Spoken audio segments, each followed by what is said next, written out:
We good, okay? Back row, there we go. All right, great. Welcome tonight. Let's give a hand to these wonderful artists and the pictures have been taken.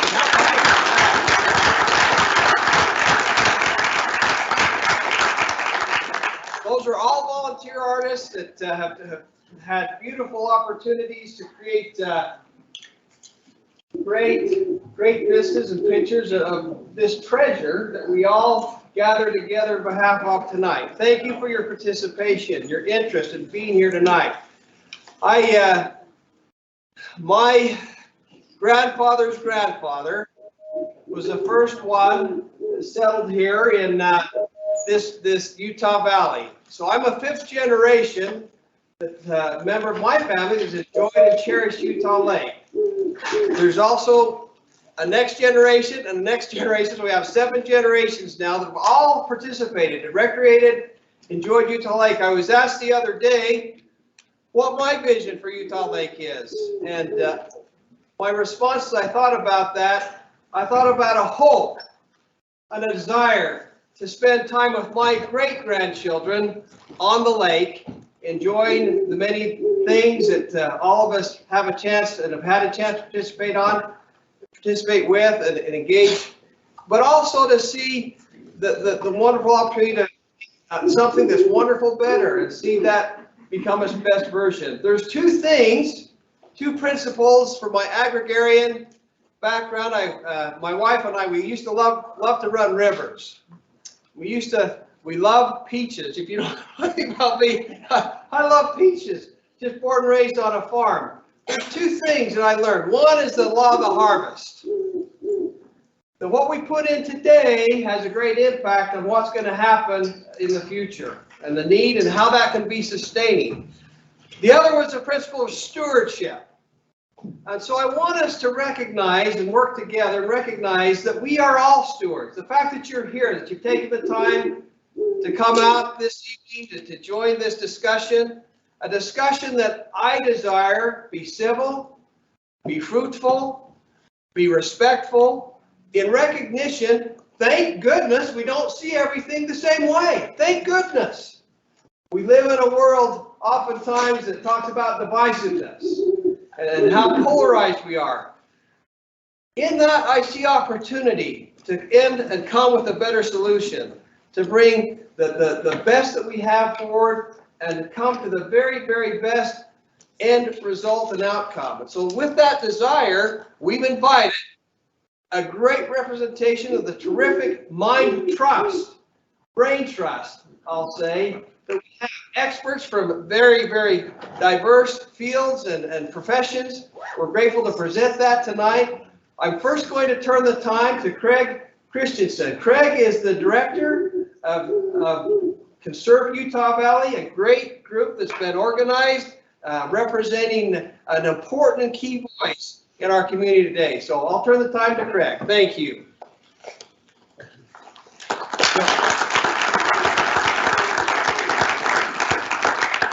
I have to tell you, as I was sitting up here, I was thinking, who's making the hoot sounds? I mean, is that appropriate? I didn't realize you got an owl in the back. It's just wonderful to see you here this evening. On behalf of Utah Valley, we're delighted to co-host this event. One of the things that we're hoping comes out of this, actually 2 things. We'd love to see transparency and enhanced dialogue, robust dialogue. There's something very special about Utah Lake. In fact, the reason everyone came here tonight, people who are with us on live stream, because you feel very strongly about the lake. And as Representative Stratton has said, that's a wonderful thing. So we're delighted that there's the interest, that there's so many different ideas. Let me be the first to say, I don't believe for a second that my idea is the right way. I just want to be heard. Can you relate to that? Look, I don't have to have my way or the highway. I just want to be heard. So transparency and dialogue. When we first had a chance to meet Representative Stratton, we shared our concern and said, look, our concern is we want to have these kinds of events. I've got a lot of neighbors who are interested in finding out what's going on. He took the leadership to say, let's pull this kind of group together. Now, I have to tell you, you don't pull this kind of group together without some risks. I appreciate that he would take the risks. Utah Lake is worth criticism. It's also worth your involvement. Now, like many of you, I've got a job. Any of you have jobs, by the way? I've got a family. I'm busy. Any of you busy? I haven't really been involved in these kinds of issues. Again, I'm not a conservationist. I'm a lousy one. It just seems like this discussion might be unique and actually might be worth your very best engagement. So I'd like to encourage you to engage this evening. At Conserve Utah Valley, we also hold the same principles that Representative Stratton just talked about. We can disagree, just do it agreeably. We have enough division in the world that we don't need to divide around something as important as Utah Lake. So you may say it totally differently than I do, and we insist on just mutual respect. Is that fair for this evening? All right. Well, it's with great pleasure on behalf of Conserve Utah Valley, we host this. We hope this is the first of many opportunities for us to come together and talk about something that's so important. At Conserve Utah Valley, we had the chance to, actually we found a large group of neighbors last year after the discussion around Bridalveil Falls. We were invited by the county commissioners, by Representative Stratton, to be involved in that process because they had a vision of not just Bridalveil Falls, but like the canyons. And we thought, what a cool project. Slate Canyon, Provo City buying some land in the front of Slate Canyon to maintain the beauty of that. We thought, what a great project. Utah Lake. Have any magical answers? We have a determination to create dialogue, transparency about that process. So again, thank you. We started a few weeks ago. We started a petition where we kind of shared our concern about House Bill 272. At that time, we've had about 4,500 people sign that petition. And our intent was to create dialogue, the very reason we're here tonight. So what I'd like to do is I would like to take the output of that petition and hand this to you, Representative Stratton. So this is for your reading pleasure. This is 4,300, 4,400 people and their comments, their names and so forth, their zip codes. We'd like to hand this to you. And what we'd like to do is, our whole intent was to create this dialogue. And we thank you for taking leadership in doing just that. So thank you very much. Thank you.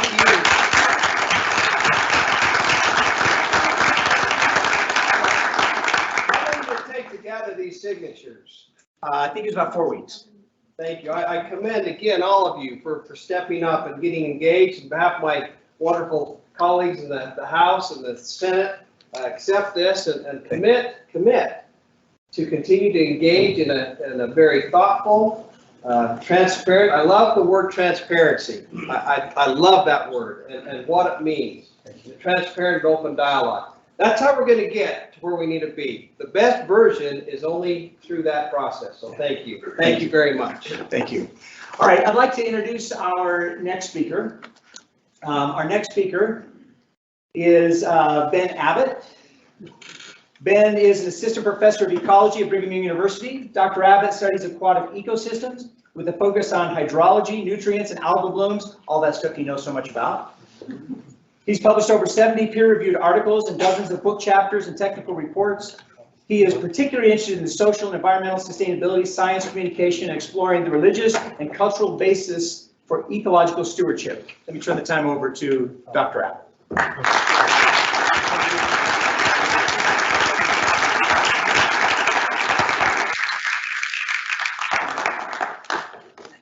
Thank you so much, Craig. Thank you, Representative Stratton, and thanks to all of you for coming on such short notice.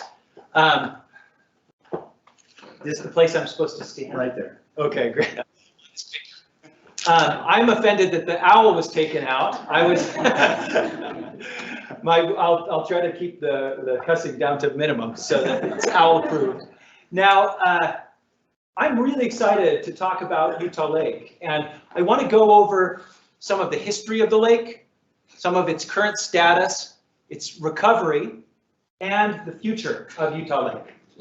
And I love this photo from Wyatt Peterson showing people out on Utah Lake in May. in their waders, fishing out there. I don't have quite as long of a history in Utah Lake as Representative Stratton, but my grandparents, parents, and my children have all enjoyed the lake system. I don't know if this is not working.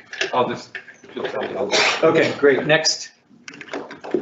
The research that I'm going to talk to you about today is not only mine, it's the outcome of the Utah Lake Symposium that took place in August, also here at UVU. And I really encourage you, I don't have enough time to get into all the details. There have been dozens of peer-reviewed articles and reports on Utah Lake. We've compiled over 80 of them at utahlake.byu.edu. So my invitation to you is to go in and read some of that material. We've put together a non-technical but science-based treatment of the history of Utah Lake. Next. When you think of Utah Lake, what words come to mind? You don't have to raise your hand, shout them out. Beautiful. Shallow, beautiful. Bird. Birds. Sacred. Sacred. Carp. Carp. Green. Green. Mucky bottom. Mucky bottom. Yeah, I've been in that mucky bottom slalom skiing. Identity. Identity. You know, Utah Lake is at the center of our community and such an important part of our identity.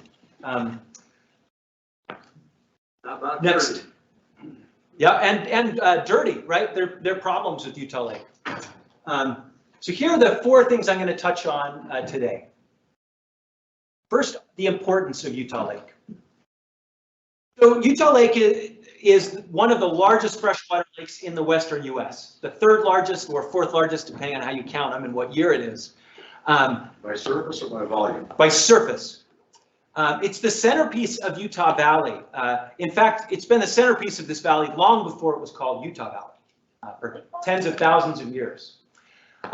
It's integral to the health of the whole region, not only Utah Lake itself. It's part of the larger Great Salt Lake system. And I encourage you to take a look at the Great Salt Lake Summit that took place last week, where they went over some of the issues, struggles, and long-term planning for Utah Lake. So why does Utah Lake matter? You know, if you haven't had a lifetime of training in ecology, not all the reasons are obvious. So here are some of the things that we should thank Utah Lake for. It is incredibly important to regulation of local climate. It's an important source of precipitation. Now, depending on the year, that lake effect snow can represent a substantial portion of the snow that we ski on, and that also provides the water for our farmers. It's also a moderator of temperature. We have warmer temperatures in the winter, cooler temperatures in the summer because of the evaporation and thermal mass of the lake. It's a water source for communities and water users all throughout the valley, all along the Wasatch Front. It's a crucial habitat, 14,000 species. Incredible, huge portion of biodiversity. We're talking about 35 million birds and 10 million fish, and then lots of tiny things that we often don't think about. It provides ecosystem services, such as the free removal of nutrients. So 250 tons of phosphorus are removed by the wetlands and the sediments and the biology in Utah Lake. It protects our air quality. This is one that I didn't appreciate until I started studying these systems. But areas that have lost their lake systems have huge air quality problems because of dust from the traffic. Severe lake. And it's also a world-class place for recreation and views. And then, as was mentioned, this is a place of incredible cultural and, for me, spiritual importance. This is a picture from Owens Lake, a lake of similar size that had expansive diversion of water. And it is now, Owens Lake in Southern California is now the single largest source of air pollution in the entire United States. This is a photograph of when the wind blows across Owens Lake. Los Angeles County, in the next few years, will top $3 billion in dust mitigation because they didn't manage their lake ecosystem right.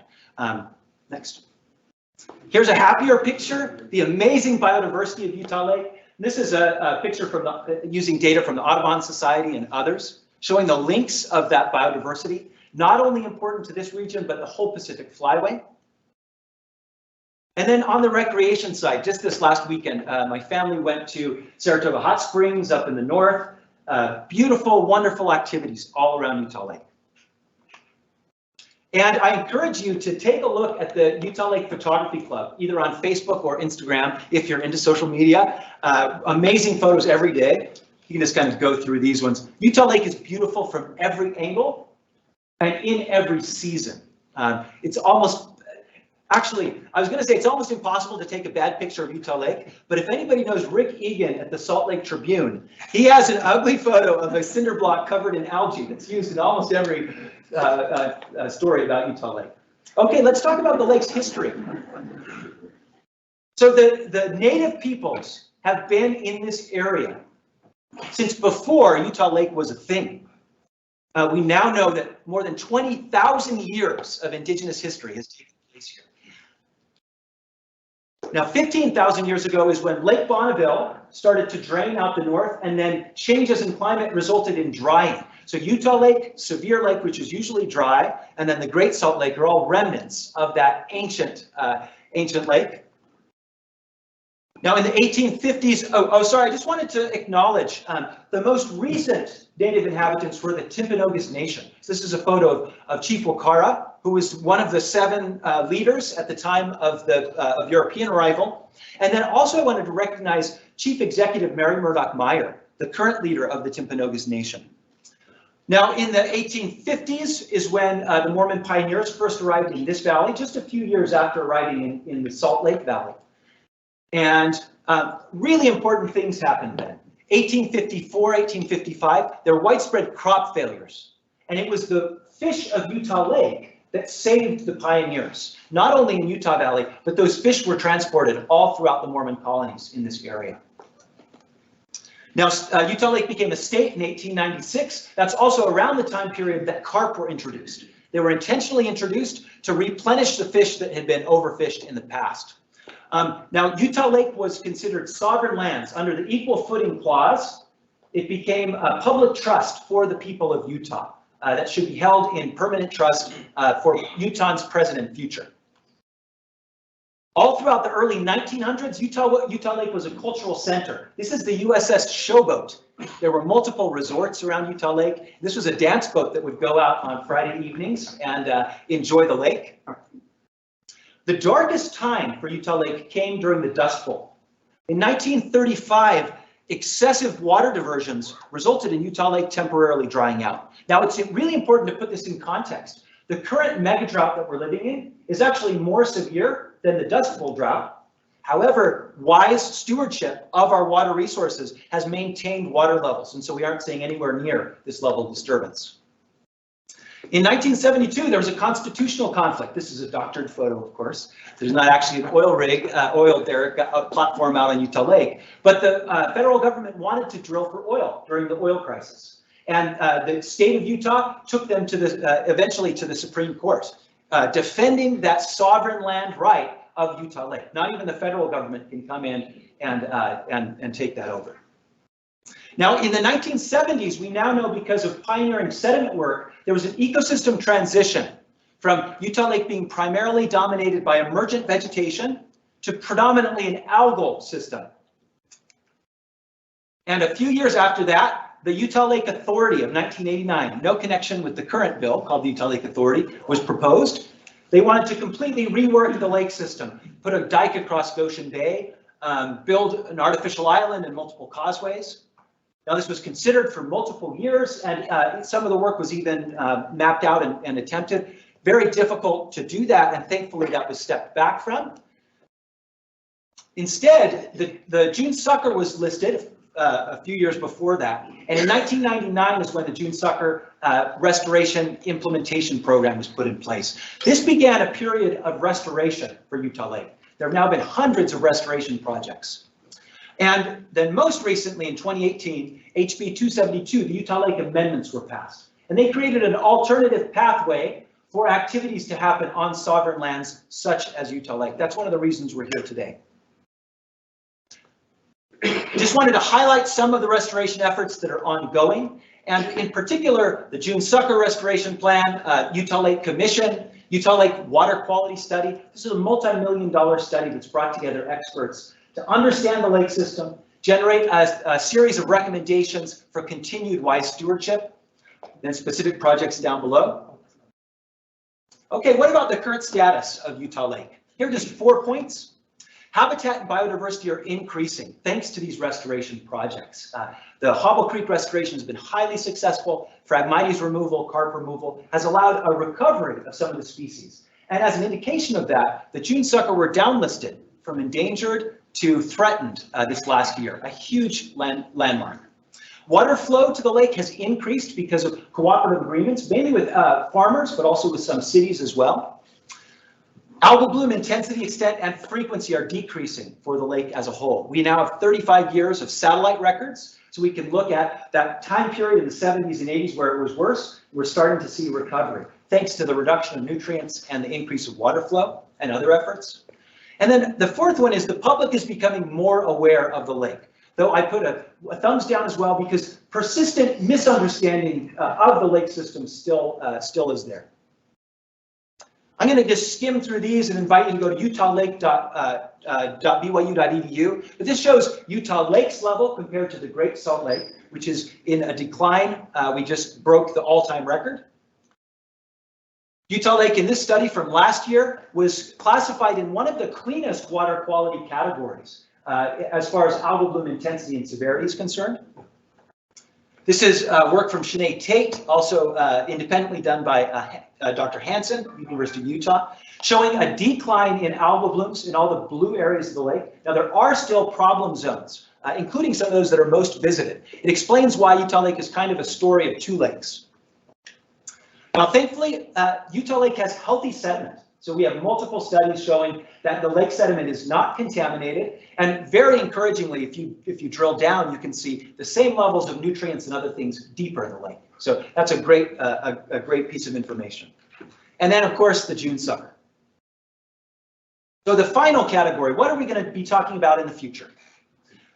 Utah Lake is naturally resilient. It has cloudy water because of the evaporation and also the geology. That protects it from some of the worst effects of algal blooms.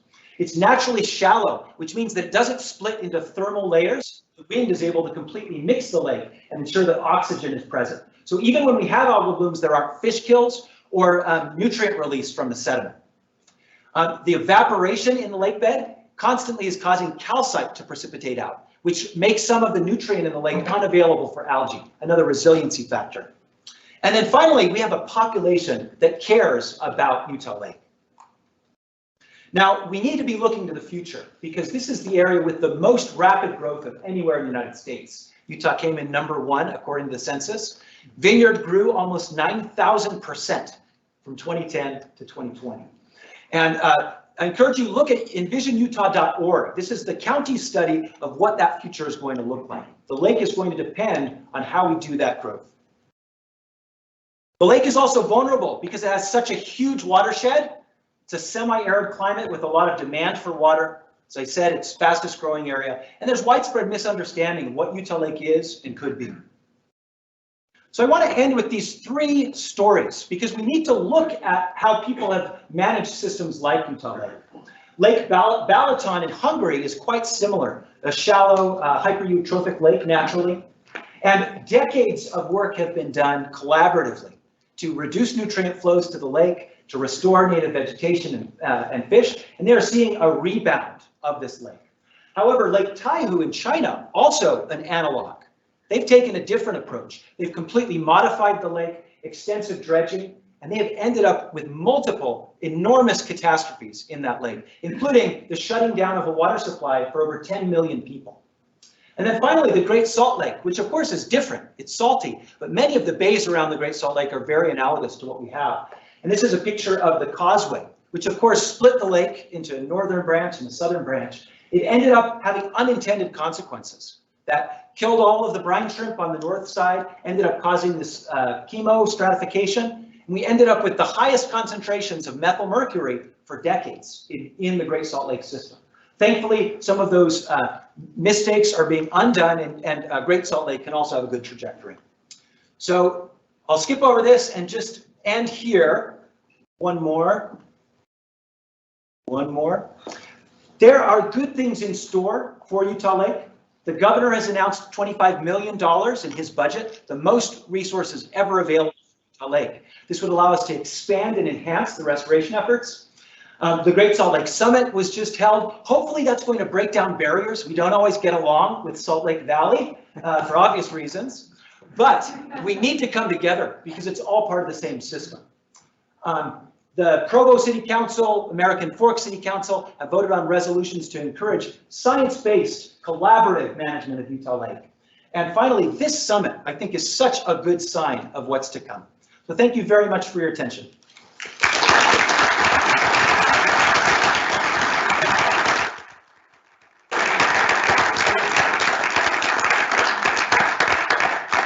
Thank you, Ben. We're going to now shift into our first panel discussion. We have Gene Showcroft here. He's one of the great water experts in our state, gonna moderate this. We'll just come up, we'll have the first panel come up, and I'll just make quick introductions. Gene serves as the general manager of our Central Utah Water Conservancy District.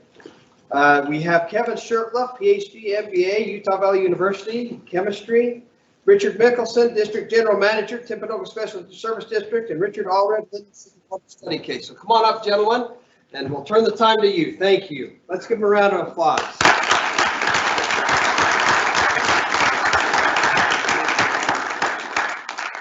Sorry, Eric Ellis, you're coming on third. You had put me on. I think that was the one.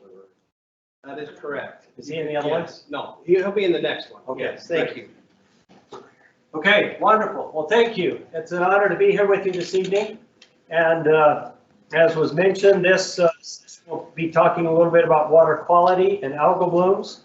So we'll first hear from Keven. He'll spend 3 or 4 minutes with us. And then Richard will do the same. And then we'll spend some time asking questions. So let's go first, Keven, then Richard, and then Richard. Excellent. Great. Well, thank you for coming today. It's great to see so many people interested in Utah Lake and that we can have this open and thorough discussion. I think as I thought about what I could possibly say here, we're in a situation where it's sometimes hard in this day and age to know what is real data and what is maybe not so real data, right? There's lots of data out there, information on the internet.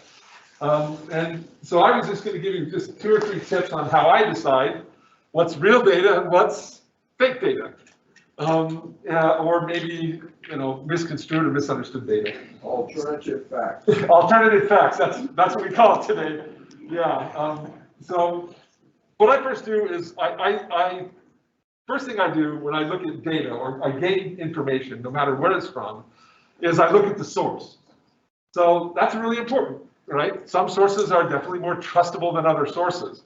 And the sources that are primarily of interest to me are ones that are peer reviewed. What that means in the scientific community is that the information of the paper has been sent out, reviewed by other experts in the area, and they basically grade it, and if it receives approval, then it will get published. That's really important to the scientific method. So the scientific method, that's the other tip, is that I look for data that has been developed using the scientific method. Now, you may not know what the scientific method is, but quickly speaking, it's this constant circle of where we think we understand something. We make design experiments to test that something, and then we adjust our theory or our hypothesis, it's called. We adjust it based upon the results of the experiment. And the important thing about the scientific method is that it's an open process. Without peer review, without sending your data out, we wouldn't get anywhere. And so that's one way you really can know that this is good data. Now, does that data change over time? Sure. People will come along and say, well, maybe we should try this, and they'll try something else. And so over time, you'll see that the data evolves and becomes better and better. So look for data that comes, that's produced from some type of scientific method that's peer reviewed, and I think it makes it a little more trustable that you can believe that data. So that, I think I'll end there.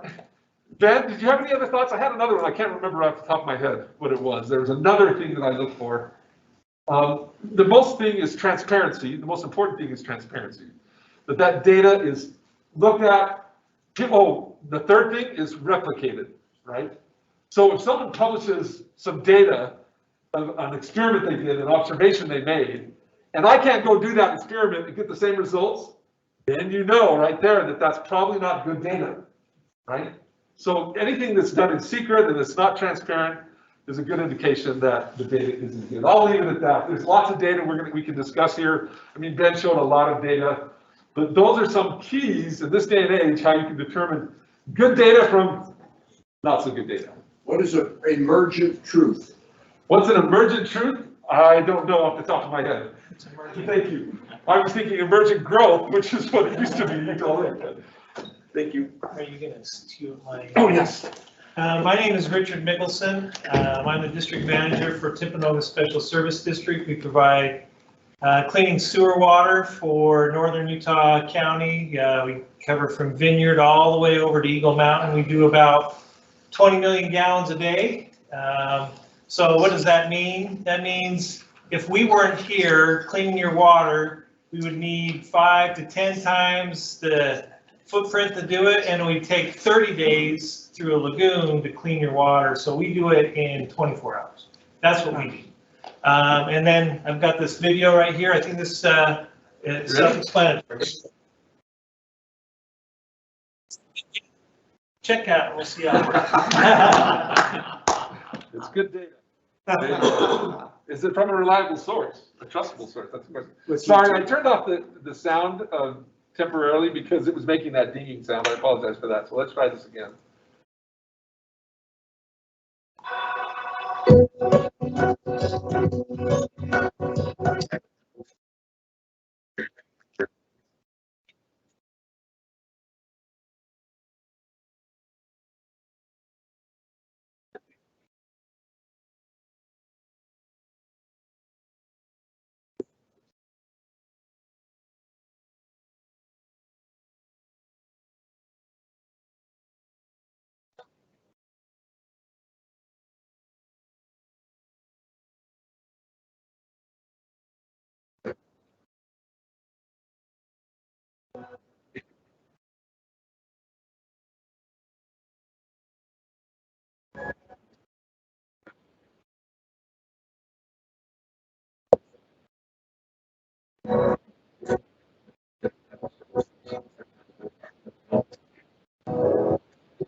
Well, I didn't bring a video, but I'm glad to be here. My name's Richard Allred, owner of ATS, or Alpine Technical Services. We did this study on the Linda Marina, and it was based on some additional study we've done down Guadalpiranga Bay in São Paulo, Brazil, where they have leaks as big as the wastewater plant. There's 6.2 million people living around a lake, many of them in shanty towns, so there's no sewer system. So they have lots of phosphorus going in. And so we've done quite a bit of study with the University of São Paulo. Come and stand right here. All right. So we've done quite a bit of research with the University of Sao Paulo. We did a similar approach they're using here with water columns. And part of our study there was to see how far the treatment would go down to make sure that nothing was landing in the beds. And we have quite extensive research on that. I think we did 16 columns over a long period of time, and can show the research on that. Treating the algae is a temporary solution. It's not the full solution by any means. But we did find from the study in the Linden Marina that if you treat early, you can help the lake maintain a healthy condition where it can take care of its own algae. The problem is when we get behind it, we wait until July, we wait until August to start doing anything about it. It's too late.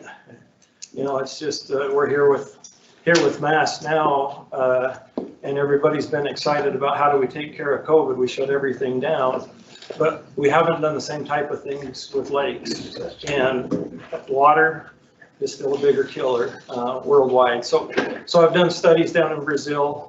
We did the Linden Marina, had good results there. There were pictures that they had in the media here. That data is available for people to see, but we've also done, I've been over to the Philippines where they have some really dirty rivers as well. Down in Brazil, we've also done in conjunction with the chemical treatment of lakes. We've also done where they are dredging and pulling out branches. And, you know, one of the fascinating things we found on one of the projects there is all the silt and sand that's in the bottom of the lake can then be used for construction of roads, of homes. And so where they thought they were going to have a waste product, they actually had turned all of it into usable material for construction. So there's some really cool things. Just treating with chemicals is not a long-term solution, but it does help, especially if it's done early in the year before those conditions flip and get really bad. And it flips quick. I know this last summer we got 2 emergency calls from the state of Utah to go and treat the bay, Linden Marina again, and it flips quick. And as soon as it does, it shuts down boating, it shuts down any of the water sports because it's a dangerous place and nobody wants to be there. So it is part of the solution, but it definitely is not the full, and it's not a long-term solution. How do you treat it when it comes? What was that? What is the treatment that you do? So the treatment that we used, the Linden Marina was a copper sulfate solution, copper sulfate anhydrate, and the molecule floats, and so it stays in the top about about 1.5 meters of the water column. And It's almost like flocculating. It's consumed by the algae. It dies. We have tested, there's no toxins released through any of the testing that we've done with that. Now there's some other things that you can mix with it, but we haven't tried any of those on Utah Lake. Question? Yes.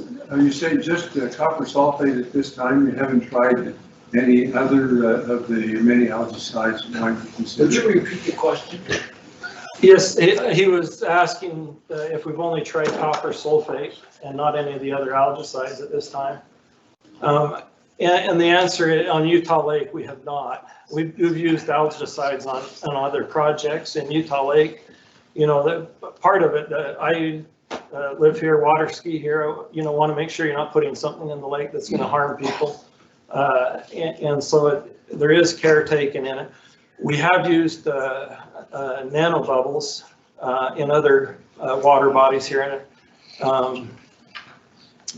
and that helps as well. The problem with some of those is the energy used at it. We looked at a river before, and it was like 15 truckloads a day of gas to provide, and it's not worth it. It's not feasible.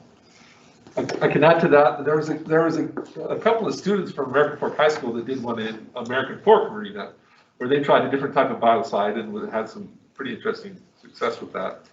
So there's things you got to. I mean, it's tricky adding any type of biocide or pesticide or algicide because you have to worry about what the impact will be on the other non-algae species that are in the water. So these always start small and potentially can get bigger, but there are a number of studies. In fact, I am also trying to look at other ways where we can add a flocculant that also binds some of the nutrients and settles it into the sediment so it's not easily released again. Then for TSSD, when you're, what's your residual part per million on the chlorine, the sewage water as you release it back in? 2? Zero. Oh, We zero. use zero chlorine. We use UV to disinfect. Okay, other questions? Comment. You might consider using available nitrogen when we get the bad HABs, harmful algal blooms. Might consider using, adding a little nutrient to see if we can't hold those blue-greens in control.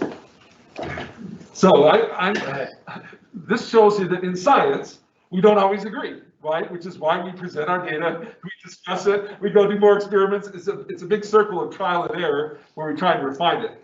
And based on the information I have, if you look at how algae grows, there's a thing called the Redfield-Molar ratio. What they did is they collected a bunch of algae, they ground it up, they ran it through what's called a mass spectrometer, and they measured the relative amounts of the various elements, carbon, nitrogen, and phosphorus in particular.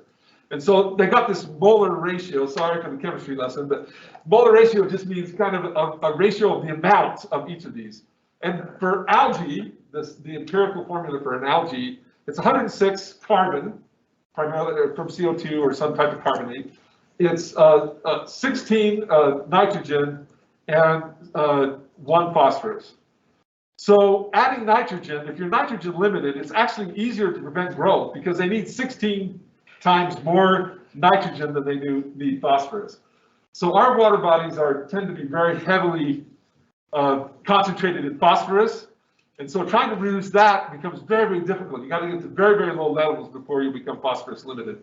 Whereas I think based on the data I've seen, and I may be wrong here, we can argue that, but based on the data I've seen, so probably not a good idea to add nitrogen because that would just allow them to take up more phosphorus and bloom and grow because they need nitrogen. So what he is talking about is harmful algal blooms or blue-green algae versus green algae that can generate zero toxin, where the green algae does not have the ability to pull nitrogen out of the air, and where the blue-green algae, not all the blue-green algae or the harmful algal blooms, as people consider those, some of those species have the ability to affix the nitrogen from the air. So that means they can float to the surface, grab the nitrogen out of the air, and then grow. Makes them have they're the super algae that can grow, where the blue-green algae, if we give them enough nutrients so that they can compete against the blue-green algae, then we end up with a dirty lake or not so pretty looking lake, but it doesn't have toxins. I think that's the direction that he's getting at, and I'm not disagreeing with you at the molar ratio. So it's now a life competition because that's what I do. How do I get the biology to clean your water in 24 hours instead of 30 days? I look at the biology and try to maximize making them grow to clean the water as fast as we can and then get it out. So we got to learn about the biology side of it, and that's why we're trying to do the studies. What can we do to the lake to help it so the biology will come back and do its job, so they will do the work and not us and not chemistry. Let the biology and the life do its deal. That's what I do. Wonderful. Sounds like we need to go back to chemistry. Question in the back. Yes, go ahead. I'm not sure if this is going to be addressed later. I'm not sure what tonight, but if so, you can disregard and we can discuss later. But what effects is the Delta project going to have on the overall health of the lake? The question is, what does the Delta project have to do with the enhancement of the lake? I believe, Eric, are you going to touch on that? Briefly, I will, yes. Briefly. So let's let that presentation go forward. Because I'm involved in this, I can add one thing, that it will increase water flows. They've negotiated increased water flows, which is actually going to be good for the lake. I know that's true. And then having extended wetlands some of the nutrients will be pulled out back in the wetlands instead of making it all the way into the lake. So overall, I think the And advantage provide is- the June sucker, so the June Yep. sucker can populate and grow. So everything that I've seen from that, and Eric will add to that, good, and more good. Yep, no question about that. Other questions? I'll ask one. Go ahead. I'm under the impression, and I'm probably wrong, that copper ion requires an acidic solution to remain stable.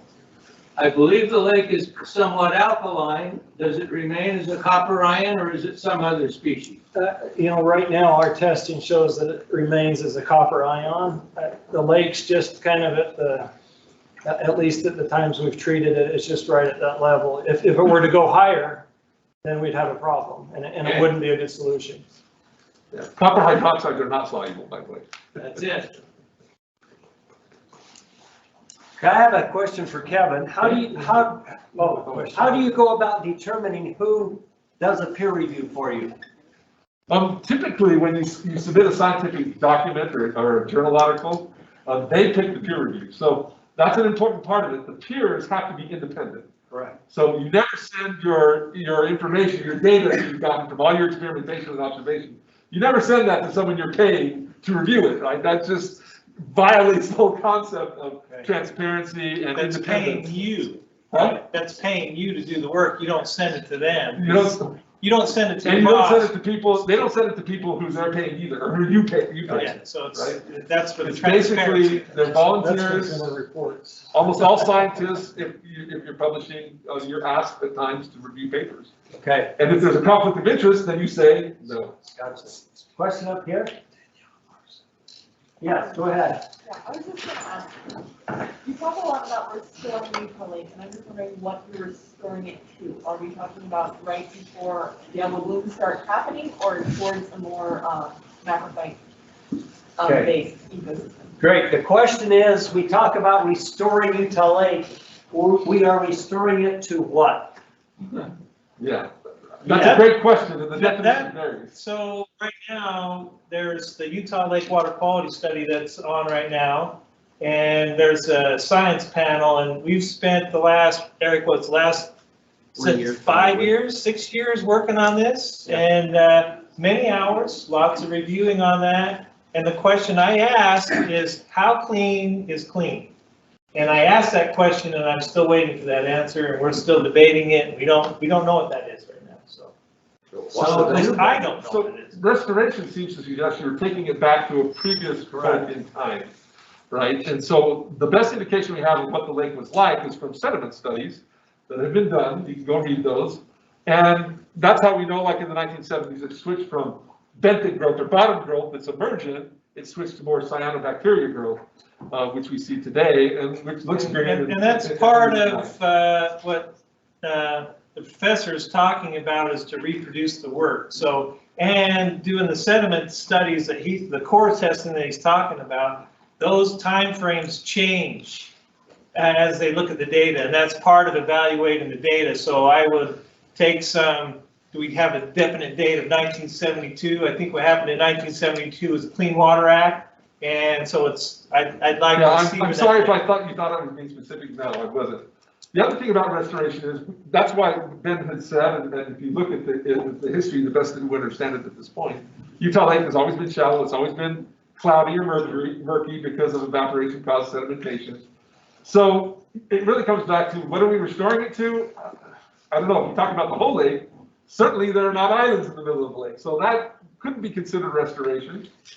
However, if you think about restoration just of water quality, narrow it down to just talking about water quality, there's some debate. Yeah, I would like to see it go back more to benthic growth or emergent growth instead of cyanobacteria. It would seem to make the lake more like it was in the past. Okay, we've got time for one more question. Right here, go ahead. You had your turn, sorry, let's have this. Someone asked the question where you find your peers for peer review, but it seems like the scientific approach is lacking one dimension, and that is the right brain. So if we have all left brain peer reviewers, then we get kind of a slant on things. So maybe the question needs to be asked, what does clean look like? What does it smell like? What does it sound like?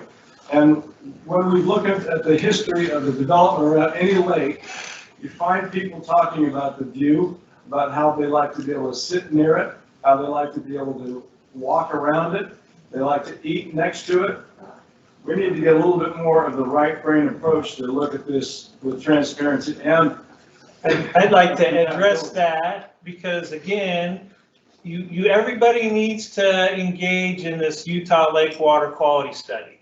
Eric Ellis is going to be on the next panel. He is a co-chair in that. And I mentioned in my video that we are addressing 19 of the, what you're calling right brain stuff, or I don't know what the right left is, but anyway, we're doing the science part of it. Eric, one of the things we didn't address is what is aesthetically pleasing to the public. He is going to do a survey for that. So take a look at this whole process that's going on that Eric is chairing, co-chairing up. There's lots of information in there.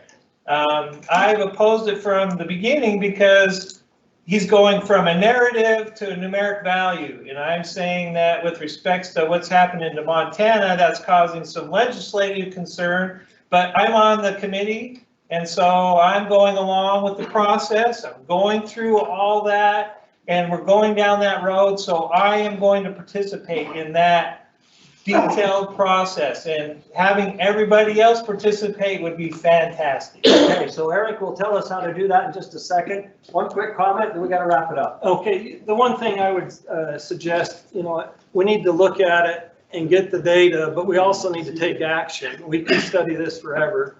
At some point in time, Magellan got on a ship and went around the world, or Columbus, or the astronauts went to the moon. At some point, you analyze the analysis paralysis, and you got to take action.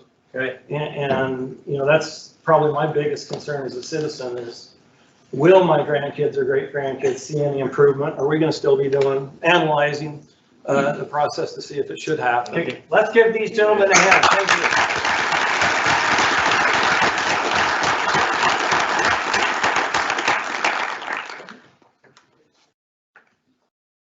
I said in the commencements, one of the great things is we don't see things the same way. I don't look at that as a negative. I look at that as a positive.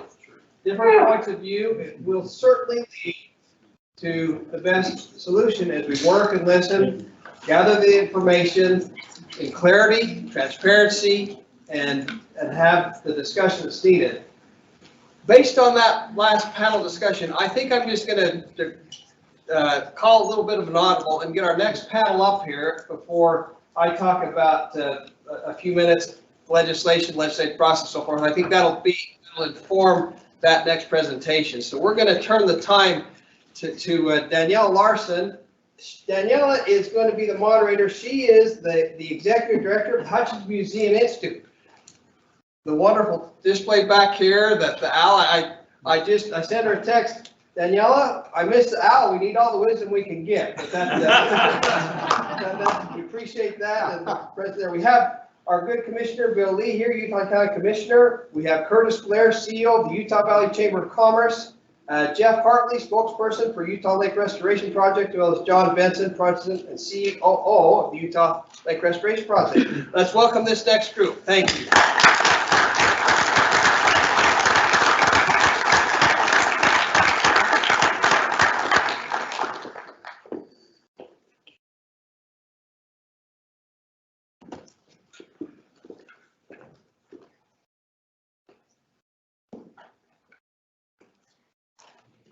So we're going to repeat the questions. We have several people online that can't hear your questions very well.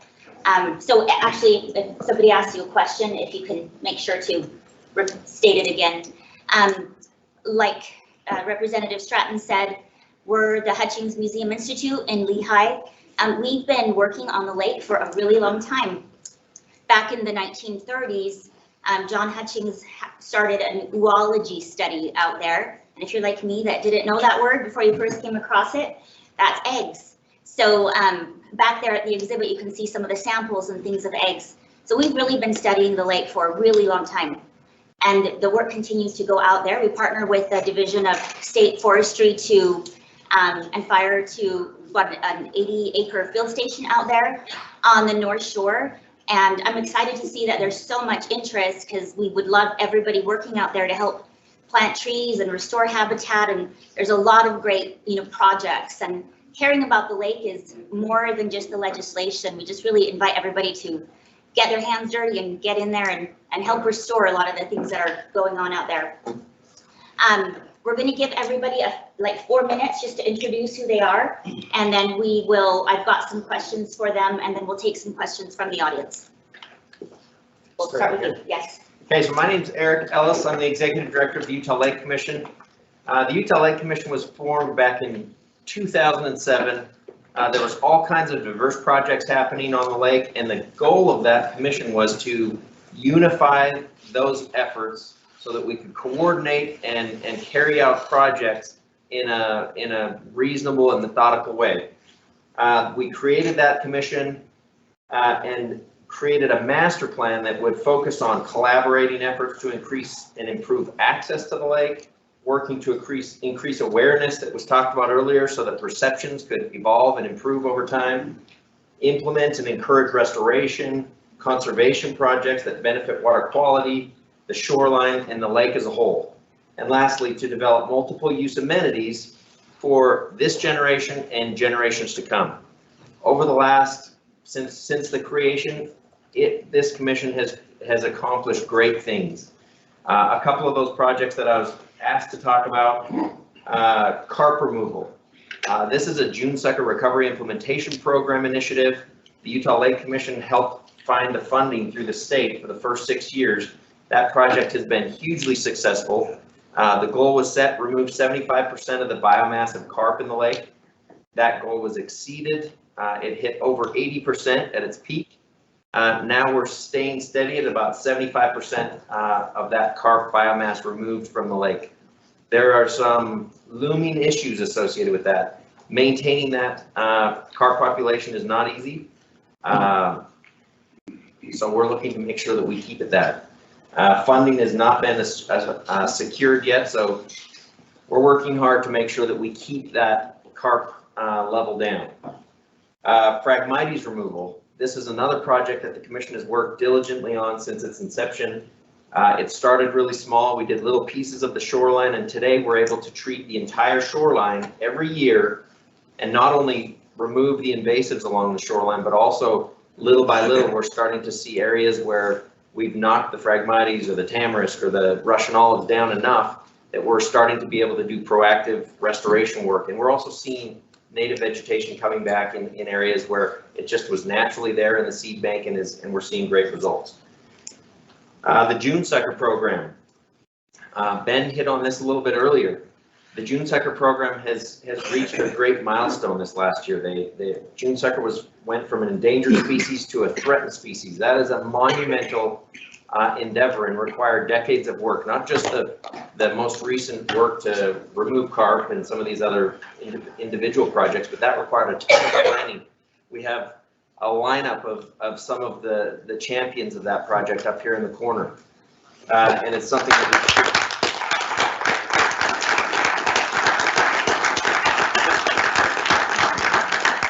it really is something to be proud of. This last year, 4,100 June suckers were tracked that had pit tags, tracked spawning up our tributaries. That's the most that we have on record in this last year. So we're seeing this huge success. How do we keep it? How do we maintain that success? How do we make sure that June sucker don't lapse back into their endangered status?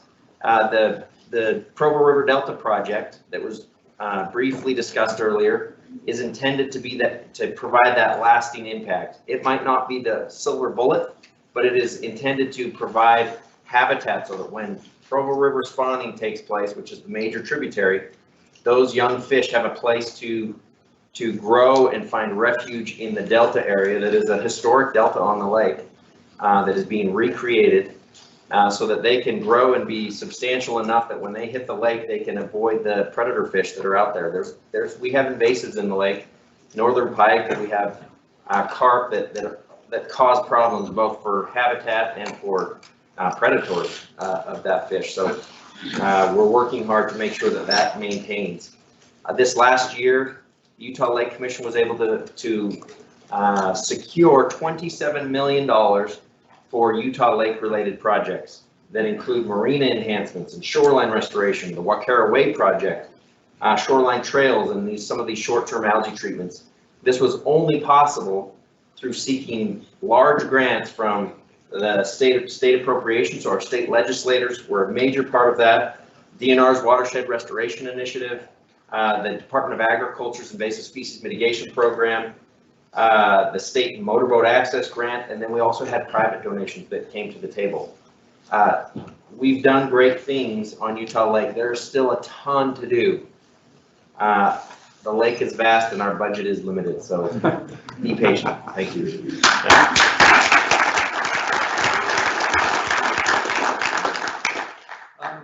I'm Curtis Blair. I currently lead the Chamber of Commerce in Utah Valley.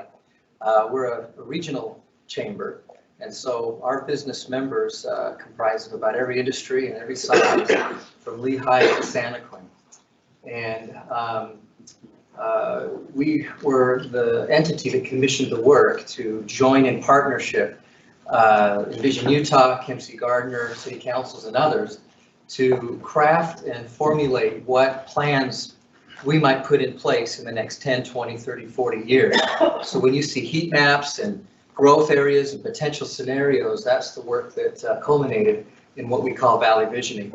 And in preparation for our panel tonight, I had inquired an informal survey, if you will, to our business community and asked them what they knew about the proposals being made on the lake, how they felt about the proposals being made, and what they might do to be engaged in a conversation like this. And so I've been entrusted in some ways by our shareholder group there, those businesses, to come back to them with some salient information about what's on the table, ways that they might be able to engage, and information for them to get their arms around. So we're really delighted to be here, and thank you for hosting us.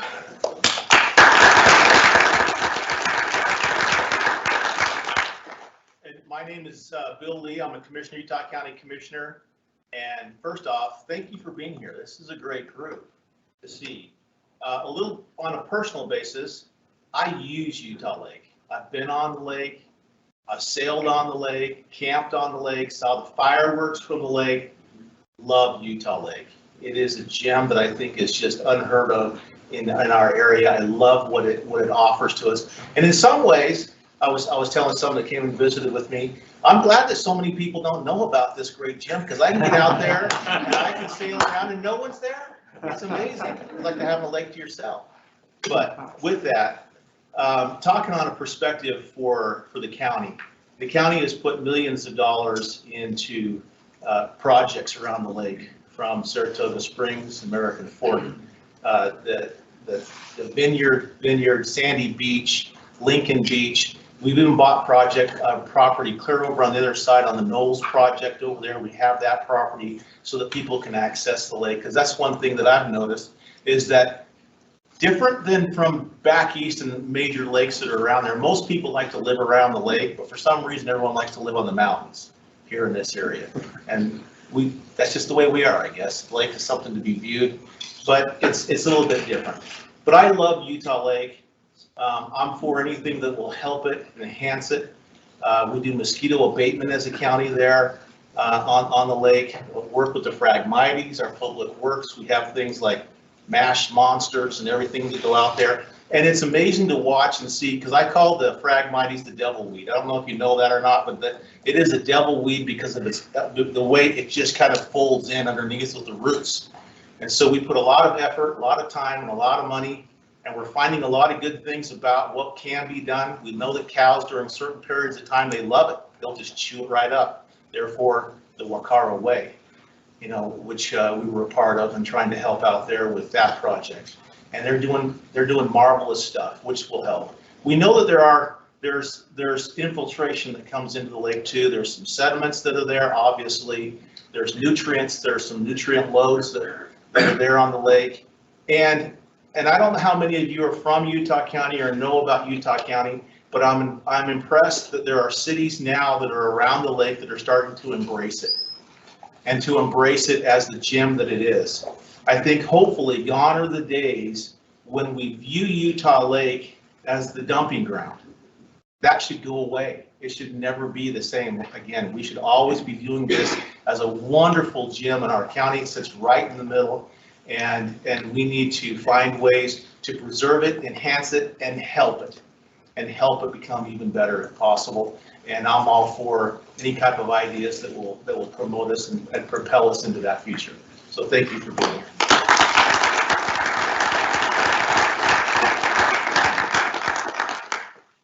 I echo a lot of what Commissioner Lee said. My name is John Benson. I'm the president of Lake Restoration Solutions. We're the proponent of the Utah Lake Restoration Project. And I want to thank Jeff for coming. Jeff had shoulder surgery today and came out of sedation just a couple hours ago, right? Yeah, so he said, I'm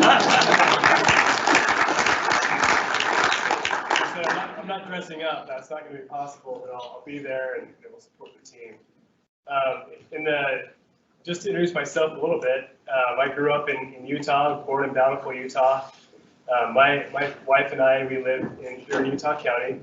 We're raising our kids here. I love Utah Lake too. When I was a student at BYU many years ago, one of my friends had an old boat, and we would go down there and spend as much time as we could boating on Utah Lake. That's actually how I became friends with my now wife, was boating there. I taught her how to wakeboard. Remember, she was really nervous to get in the water. She was like, that looks so gross, and she was kind of weirded out about it, but we had a good experience, and obviously that turned out pretty good for me. We love Utah Lake. I'd love to have an opportunity to present to this group our project and our vision for Utah Lake. We weren't given that opportunity today. We weren't allowed to bring our scientists or our experts to the table, but they said, hey, you have 3 minutes, make the best of your time. So there are a few things I wanted to share with the group that might be helpful in this discussion. First, I do think it's important to recognize that the Utah Lake is in trouble. It's not in its natural condition, right? We're seeing annual harmful algal blooms. These algal blooms contain cyanobacteria that's dangerous. People are getting warnings now, stay away from the lake. Don't swim in it, don't boat there. Keep your kids and your pets away from the water and away from the shores. That's not okay. Nobody wants to see that, right? This should be a resource for Utahns to enjoy and for all of us to enjoy. And we want to do something about that. We want to help. A few years ago, I was approached by the Utah Lake Restoration team, and they said, how do you feel about being part of the team to help restore this lake? And I was like, is that even possible? Like many of you, I had read the news articles for years, following the harmful algal blooms, the different issues. I'm not an ecologist, but I was like, man, if something could be done, somebody should do something there. And so I was extremely interested, and I got to know the project, and I said, this sounds like it's possible. I'd like to get involved. In January of 2018, we submitted our proposal to the state, showing our vision for what a Utah Lake restoration, the comprehensive restoration, will look like. That proposal was accepted in May of 2018. Since then, we have brought on a world-class team of experts and scientists and engineers, conservationists. We brought them to the table and we said, okay, here's our proposal. We're a bunch of citizens with a lot of research behind it, but this isn't what we do. You guys are professionals, right? We're talking about PhDs, advanced degrees, and people with real-world experience restoring impaired waterways. And they said, okay, you got some things wrong. The core of it, the core basic concepts are right, but we can do better. Significant research was undertaken over many years, and millions of dollars were invested in that process. Just last week, we announced that we filed our permit application with the Army Corps of Engineers. That will initiate a very lengthy and thorough review process. It's an environmental review that involves many agencies. It's a public process. We anticipate that taking at least 18 to 24 months. Nothing's being done immediately, right? We've got to go through that process and receive the necessary approvals. But we're here because we care about the lake. We're conservationists. We need to know that we care about the lake, we care about restoring it. There's a reason we're spending our careers here to be helpful. But I'd say we need help. We don't have all the solutions, right? Here in this state, we have a proud history of coming together to solve big problems. I love a lot of what we heard today about amazing efforts that have happened on Utah Lake and research. And this room is full of people and people online that are like, man, we care about this lake. How can we contribute? How can we be part of this? I'm very encouraged by what I've seen in the last few years as we've met with stakeholders and everything from scientists and biologists and experts that way, but also just concerned people, sailors that said, hey, let's make sure we get the islands laid out right if that's going to happen, so that it doesn't impede our experience sailing. We said, that's really interesting. Let's learn more about that, right? So this has been an extensive process that will continue. We're really excited to share our data publicly when the Army Corps is ready for that, so that we can go through that scientific process that's been talked about, that all the data can be vetted, the scientific analysis can be done, and together we can reach a better outcome. So thank you.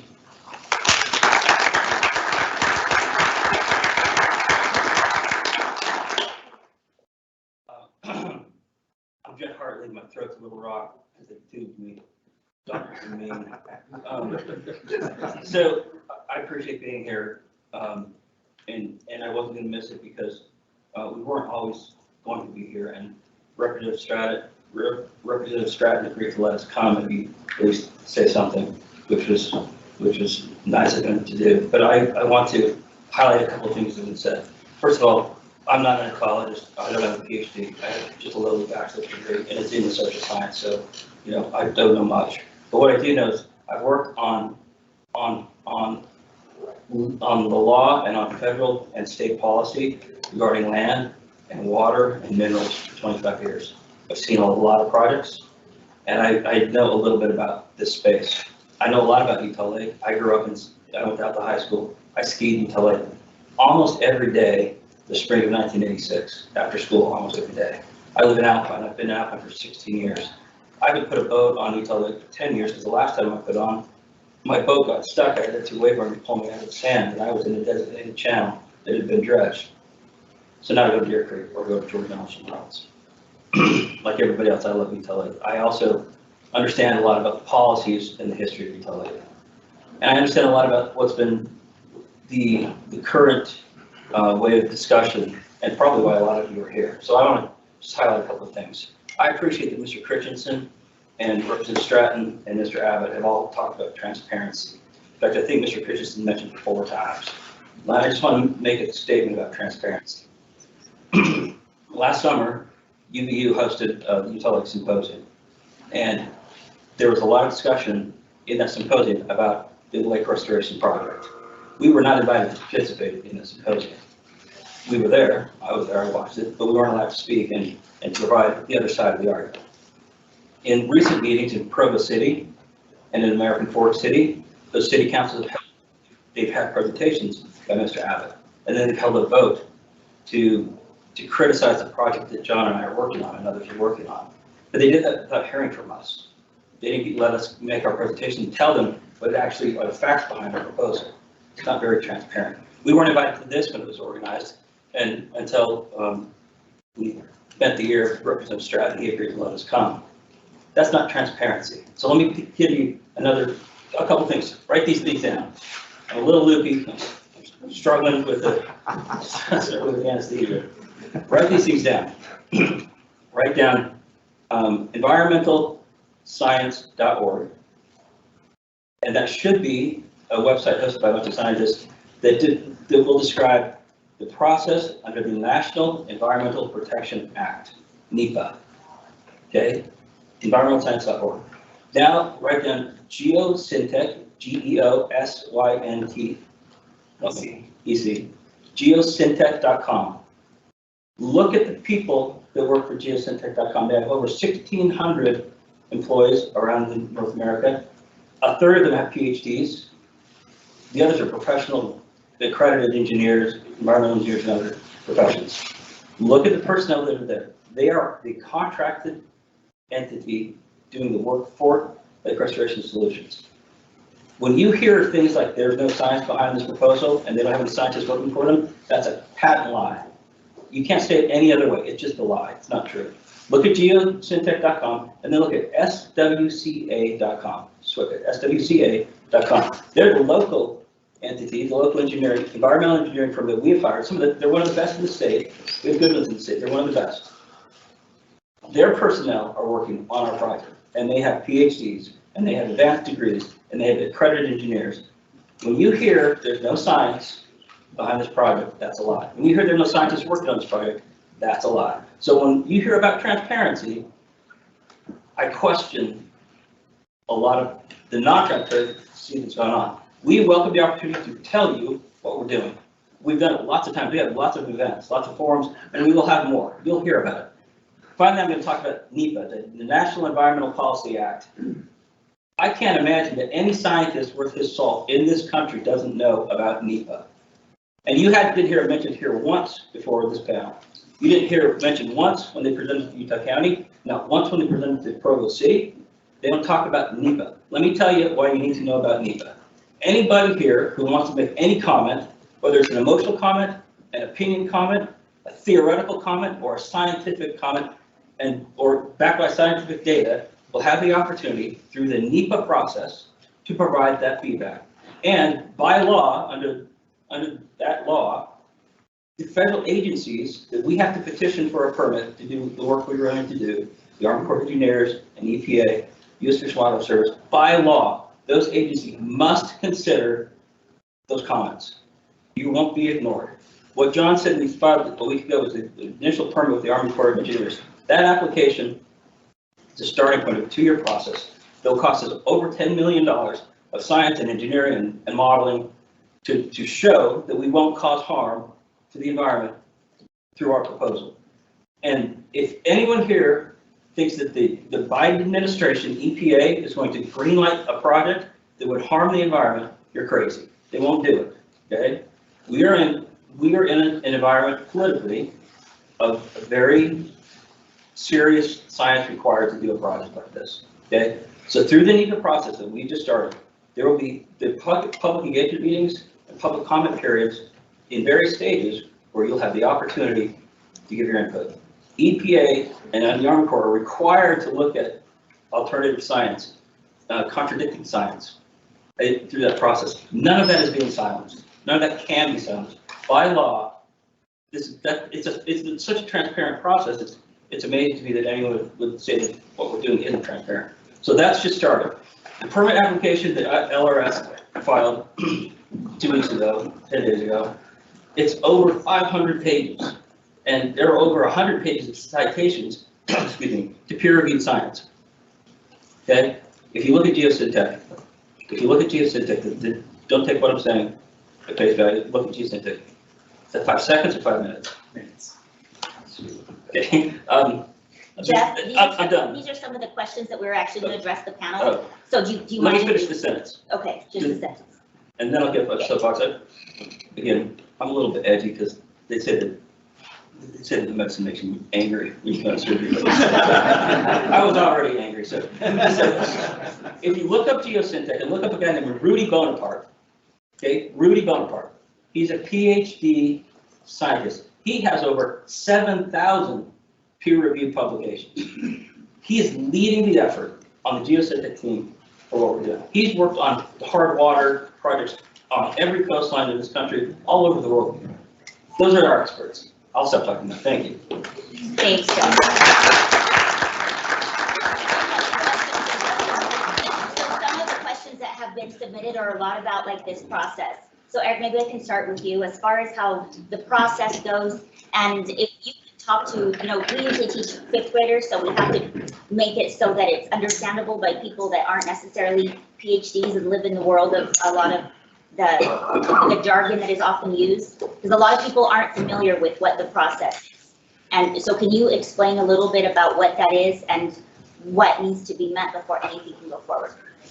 At this stage, first of all, the Utah Lake Commission does not have a regulatory role on permits such as the one that's being presented here.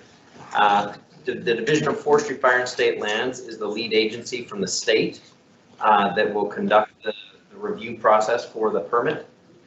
They will work with directly the U.S. Army Corps of Engineers And then between those two agencies, they will bring in the requirements needed through the NEPA process and any other regulatory process that, or entities that need to be consulted through the permitting stages.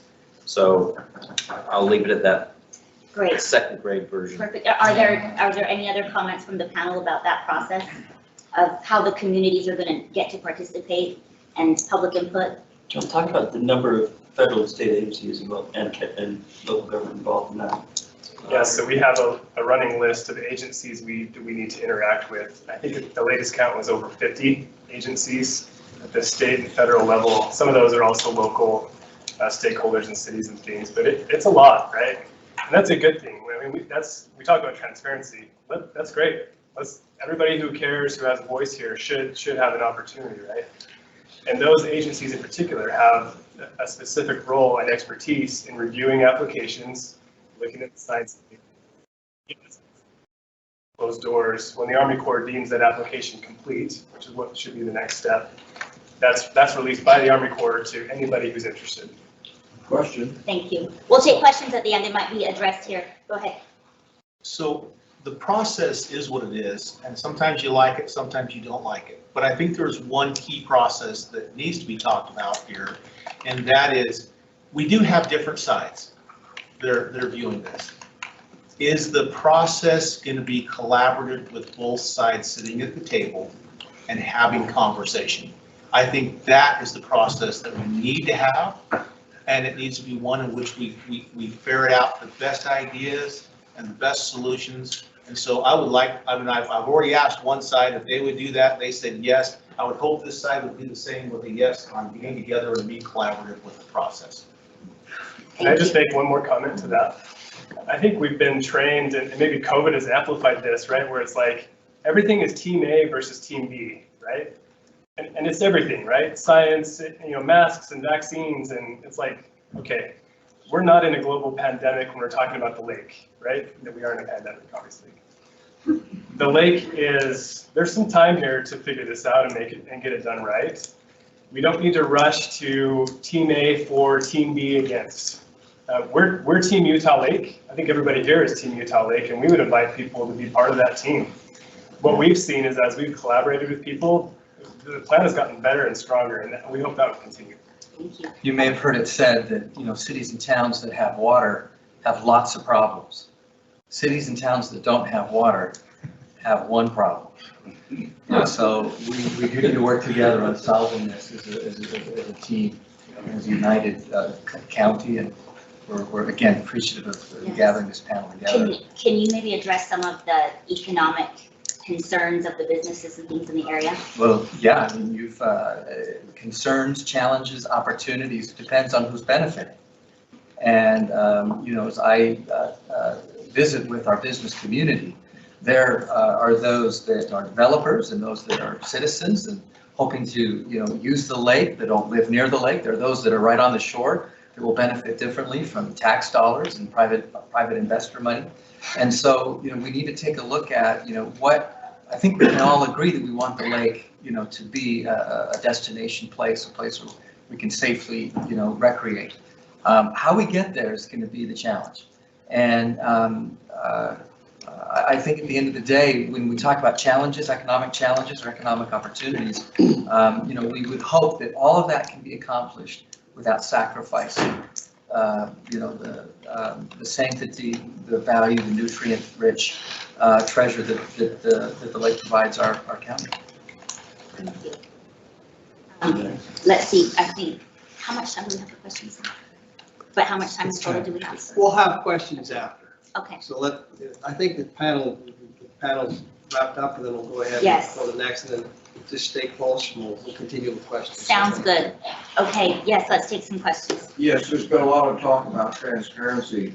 I wonder if the Lake Restoration Solutions company is willing to release to the public their proposal of what they are planning to do, so the public can see the science, they can see exactly what is intended. So will you be releasing that anytime soon? Yeah. So the Yeah, thank you for that question. So the answer is yes. right now, you know the website, like.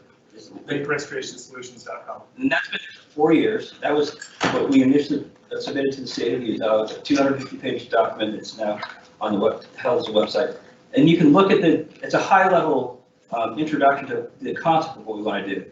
But more importantly, because you asked about the science, the Army Corps of Engineers has our application. Once they have it in the order they want it, and once they're comfortable with the application, then they are required by Nepa, they'll publish. And it'll be available to everybody. And we will also publish it. And we will also publish it. We're not getting it out yet. So it's not our role to publish it before they do. It's the Army Corps. So yes, they're first, they right? are. So yes, we It will will. be And you'll be able to shared see it, and you'll be able to ask questions of it. You'll be able to critique it and provide comments to the government that you don't like it or you like it. All that's gonna happen. Any idea of when we will see that? Within a month, probably. It's usually less than a month. Right here.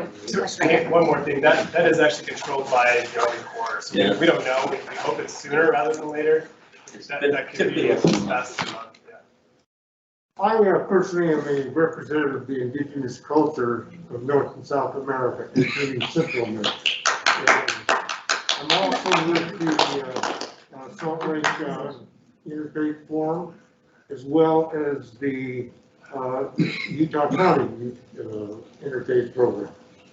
We're talking about, and I was extremely gratified with our representative, our political representative, that said this is going to be open, transparent. Boy, am I happy about that. Because I understand right now, under the table, something was passed about giving private ownership to a portion of our lake. That's not true, sir. Good. I'm glad to know that, because I didn't know about it. As an indigenous person, a representative of indigenous people, 99% of all of the intrusions and incredible things that have happened to the indigenous people of Utah was all done because of money.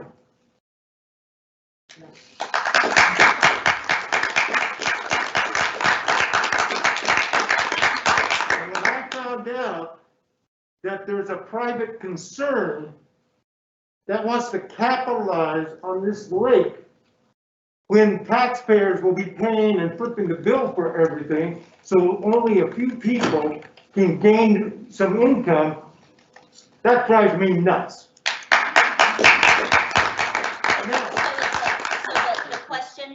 The question is, are you going to be transparent of what brought all these people here? And another thing, this is a statement, I am grateful to you making this so visible. And so, look at this, this is incredible. People care once they know what's going on. And so I'm grateful to him.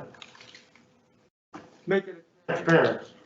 And we'll come up with a good solution when all the people are able to participate and give their care.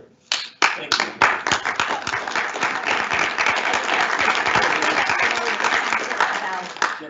The taxpayer issue.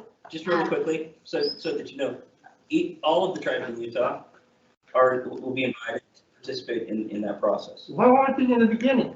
It's just started. It started a week ago when we filed the application. That's a true beginning. You've been at it for 10 years. They've been up for 4 years. So just a real quick clarification All right. then on the process. Thank you. This panel is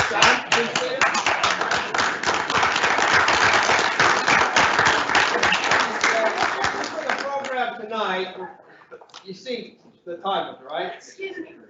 We're going to go on to the next. Can I ask one question There's going to be in about 10 minutes, several opportunity for questions. for after everybody. this? Yes, Okay, yeah. thank you. That's, I was trying to get to that, so good, so thank you.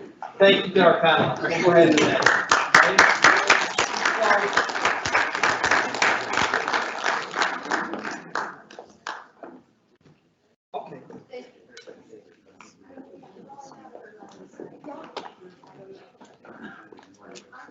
All right, I'm going to, have, let's see, is Senator Kennedy still here? Okay, I have two of my colleagues understand next week the legislative session starts in full steam ahead. And so we're all bifurcated, things going in different directions, and so we're grateful to have two of my representatives here, and Representative Junkins as well. Do we have anybody else here? I don't see anybody else, but I'd like to invite you both, the three of you, to come up here and join me, if you will. And we're going to talk a little bit about process and what works. What we wanted to do is we wanted to establish, and please stay because there may be questions directed your way, and we want to have that. The program had a half hour for question and answer after the end of the panels, but before we get there, we wanted to just go through this short explanation of process of legislative involvement in what's going to take place. So as you look at the legislative body, there's 104 members of the legislature, 29 members of the Senate, and 75 members of the House. I serve as chair of the Natural Resource Agricultural Environment Committee, which deals with a lot of the issues we've been talking about. And frankly, you witnessed tonight a pattern that takes place during the legislative session and throughout the year. This was, in many ways, very similar to a committee hearing on an issue, where you bring individuals that come in, they share opinions, data, and information. Now, I recognize that we, in a real sense, to bring everybody up to speed, we did a light surface on many of the issues. But I wanted everyone to be able to understand the players that are involved here. We have the scientific community, we have the business community, we have the stakeholders in the Hutchins Museum Institutes that all weigh in. We have all weigh in for us as individuals representing different voices in the community to be able to make and engage in a process that leads to the best result. And that's what we're after. And certainly we're going to have differing points of view. Again, that is a strength from my perspective to the end result and not a weakness. And you've been able to see a little bit of that taking place. What we need and what we need to be committed to as stewards, all of us, is to a process. The legislative role in this, in what we're doing here and in anything in the state of Utah, constitutionally, we're charged with setting the policy, establishing the fiscal methodology and oversight of those two things. That's the role of the legislature. We have the executive branch that implements the policy and will oversee the appropriations that are given by and approved by the legislative body. And then, of course, we have the judiciary that hopefully can settle some of the issues the conflicts that come out in enforcing the laws and regulations. So that's the process. We've heard about from many of many of the presenters, the panelists tonight, about we've sought appropriations, or we've heard about a Utah Lake water quality study. We've heard several things that all start. You saw the Timpanogos Special Service District, the funding for that study. You saw the legislative, and then you saw funding coming from the district. Those district funds are our taxpayers' money, your money.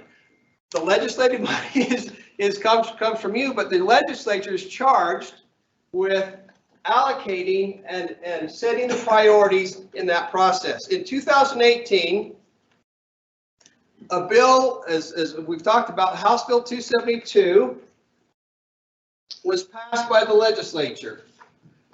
That began the process of creating thresholds and requirements to have a discussion and to consider the possibility of going in a certain direction.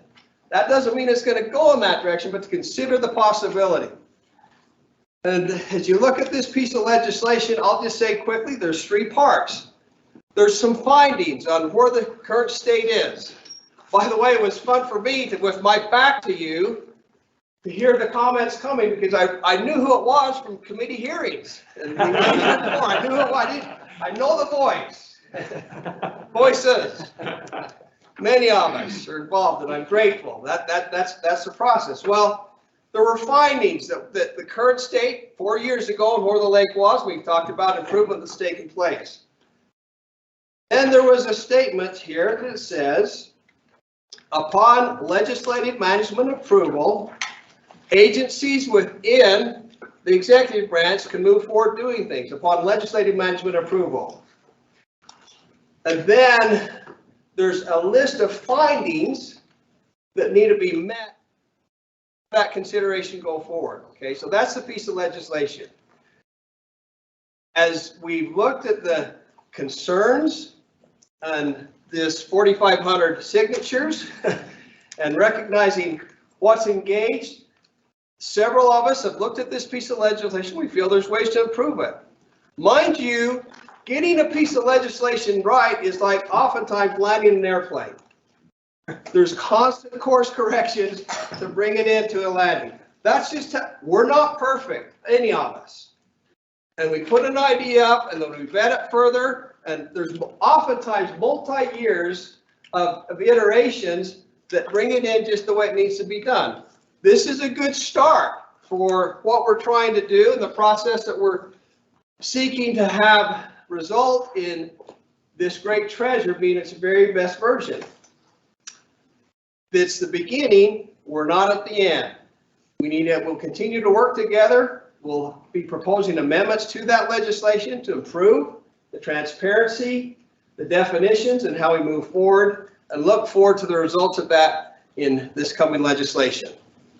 Having said that now, we want to make sure we have a chance of it. Well, let me just say another thing. Greg, why don't you stand up? We're gonna tell you.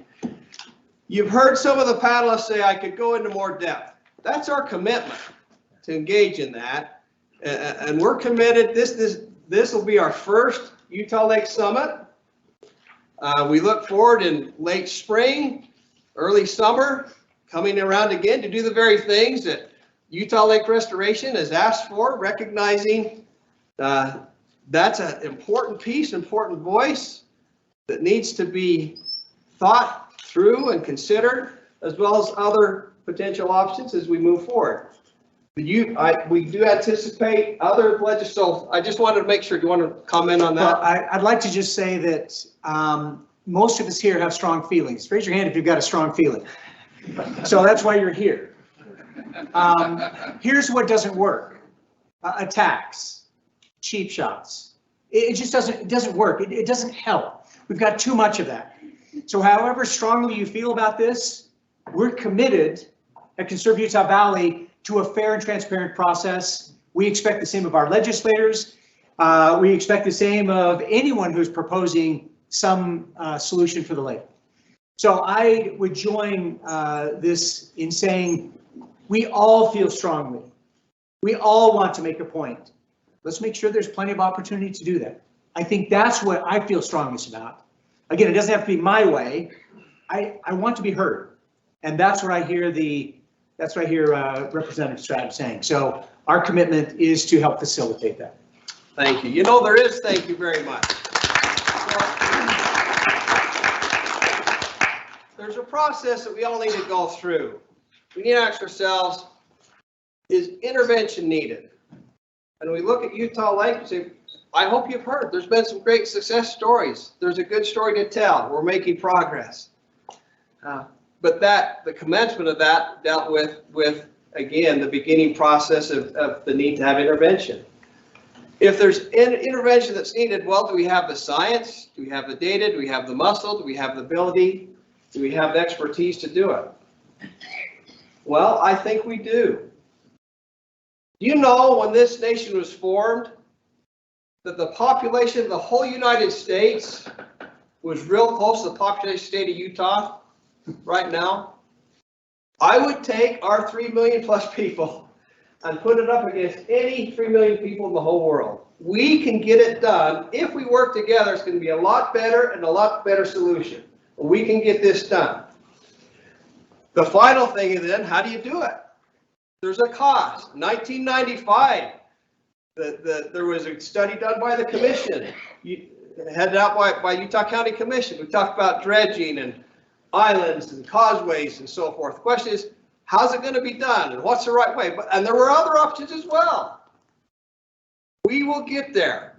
It's a process and a journey that I'm committed, my fellow colleagues are in the legislature committed to do, to listen, to analyze, and then as we get everything put together, we'll make a decision on how we move forward. That's the legislative role. That's the process. So having said that now, I'm out of time and your 10 minutes is up. You've waited. So what is your question? My 10 minutes is up? No, my 10. I said in 10 minutes. Give me 10 minutes. Okay, so let me just. And I'm going to be fast, but can I set this right here?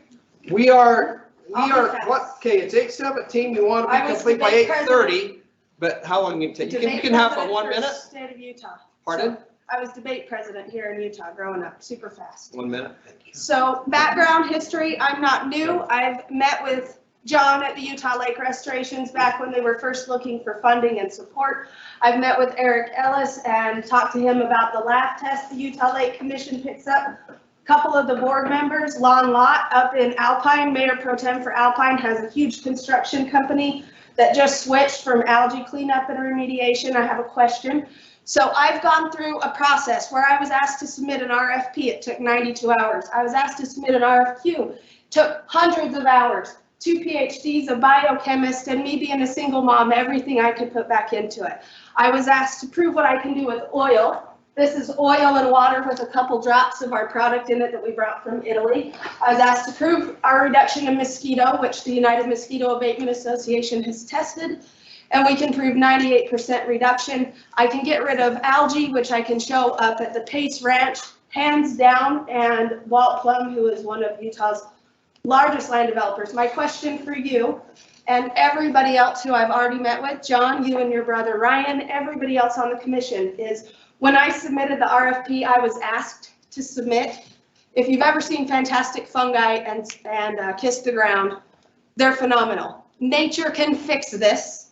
Money is part of the problem. Navajo Nation said I couldn't fix arsenic, uranium, and now I'm working with 3 chapters and rebuilding their soil and their water. It is a hard battle. My question is, what exactly do I have to do? And my main question is, if I just go do it, is somebody going to sue me?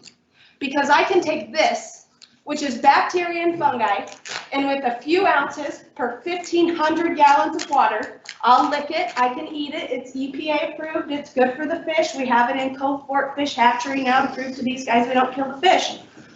What do I have to do to get this in use? It's legal. If we all go buy some, pour it in the lake and it cleans it up, it's not illegal, but I can't do it by myself because I can't move the process forward, respect the process.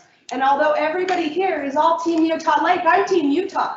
This lake poisons everything down the Jordan River and everything into the Great Salt Lake. And I do believe that everyone on every side of this, Eric, John, Ryan, the legislative branch, and every person I've met with in the state of Utah actually really does have the goal in mind of cleaning the lake and giving us a viable solution. I, however, have given up everything in my life over and over again to put it towards this project. And I want to know from you guys exactly what that process is, because when I tracked my links, nobody opened them. And when I talked to the board members. Kevin, you can talk to me. Go sit down and I What no, is your absolutely. name? My name is Jennifer. Here's how I'll answer. You had several scientists here, but I'll tell you what. Eric Ellis is a co-chair with Erica Gaddis, right, of the Utah Water Study. I'll just invite you to contact them and invite Keven Sherman. Listen to what I was going to say. Okay. I'm going to invite you to contact them. Okay.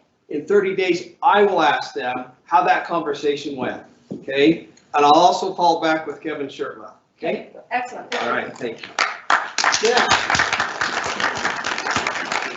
Any other questions? We just have a few minutes for questions. Again, this is not going to be the whole thing, so we have 3 right here, 4 right here, okay? Let's start back first, and then we'll, right in the blue shirt, yes. Okay. I'm an environmental scientist here at UU.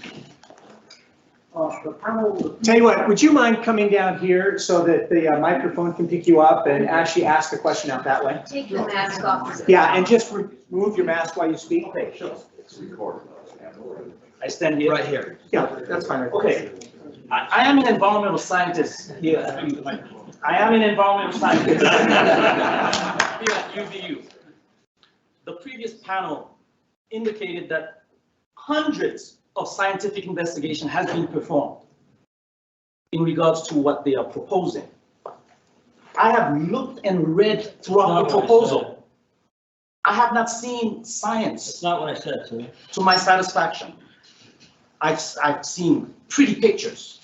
I have seen, pretty pictures, convincing pictures, but few science that goes deep enough to satisfy me as to dictate, to indicate that the lake will be safe, because we're talking about an entire ecosystem. How is this work or this proposal? How will it affect what work that Eric Ellis has been doing with the June sucker? Because we're talking about an entire region. I'm concerned about the ecosystem and that we will bring the lake to what we call a state shift, where we cannot bring it back anymore once it's gone. So that's the question that I'm asking. Where is the science that indicates that it's better for the lake? It's better for the ecosystem. Yeah. I'm interested in it. So the question is,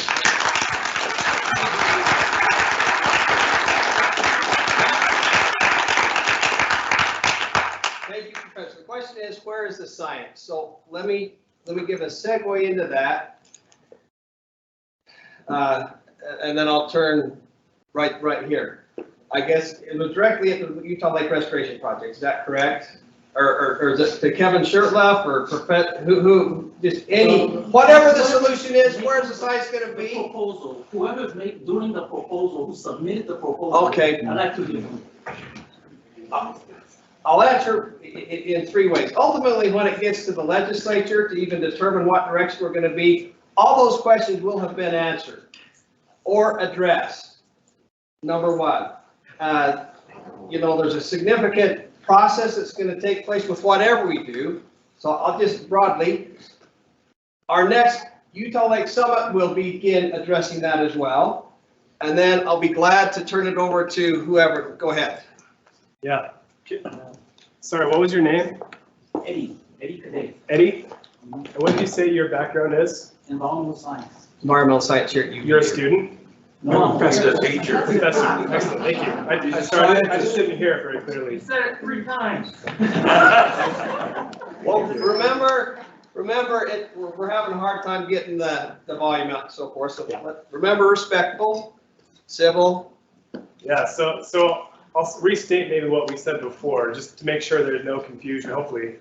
And if there's still confusion, please let me know. So the Army Corps application that we filed end of December is replete with science, data, and all the research that we've been doing over the last couple of years, in particular the last year. And so that has been given to the Army Corps. They have it. They'll be reviewing it. They review the application. And my understanding of the process, and you probably know better, is that the next step is for them to deem that application complete, or to ask us for additional information so that they can get a complete application.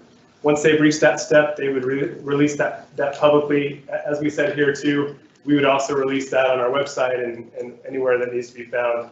That's where the science is, to answer your question. The proposal was a starting point of that discussion. The application is where we really get to that next level. Thank you. Keven, I'd like to ask a question. Sir?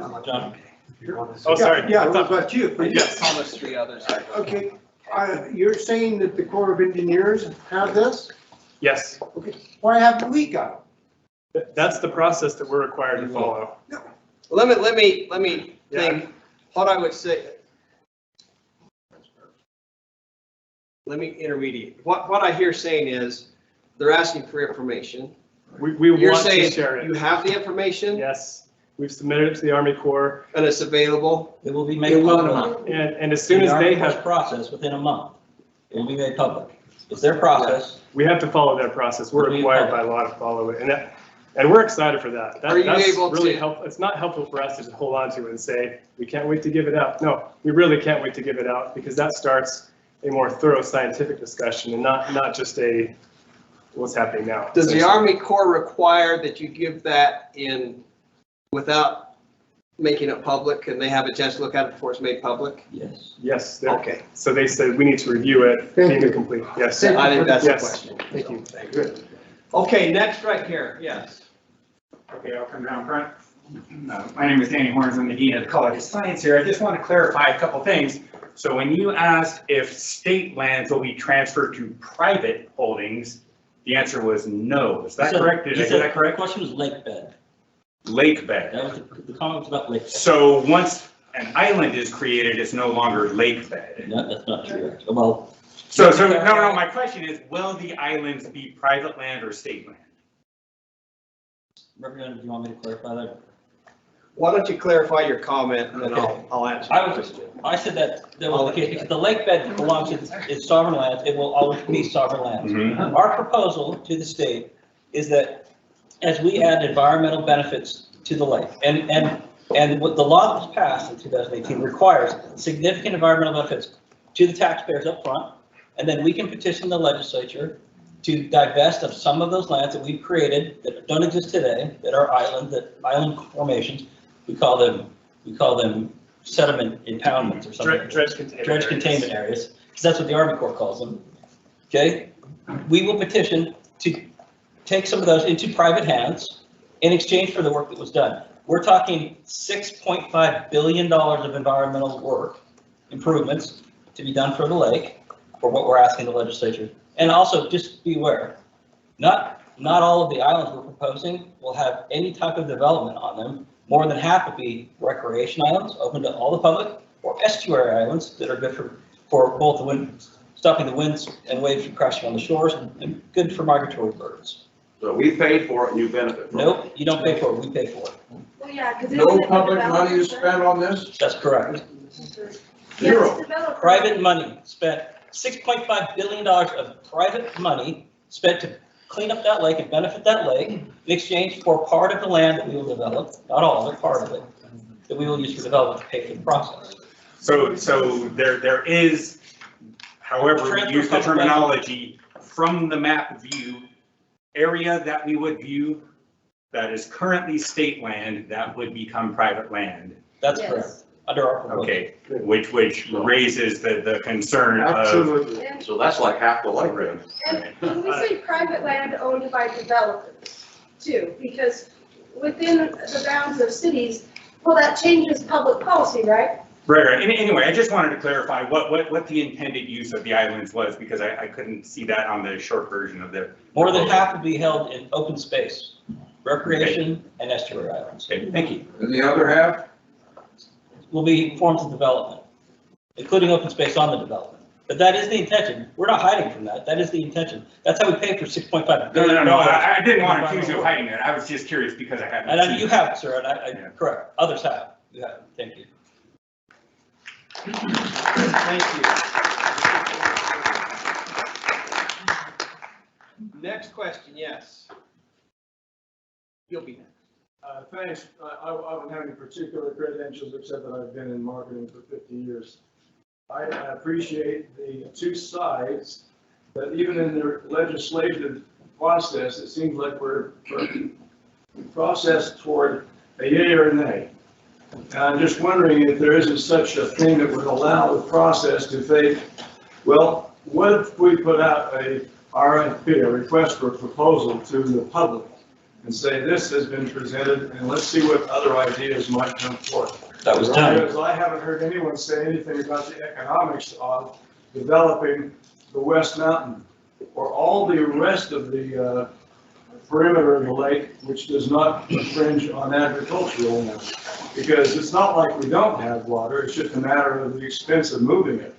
And as far as paying for a big ambitious project, we could house so many houses on the west side of the lake, all the way down to Santaquin, that we would have impact fees that are not unusual that could pay for most of that. And we do expect that we're gonna have probably some continued growth in Utah County. It's perhaps the most favored county in the whole country, for crying out loud. And I think that we can plan on that and start looking at some alternative, you might say, competitive proposals. So let me just read this, just for clarification. I'll read line 68, 69, 70 in the House Bill 272 that was passed. Subject to the approval of the Legislative Management Committee, the division, again, so the legislature would empower the executive branch.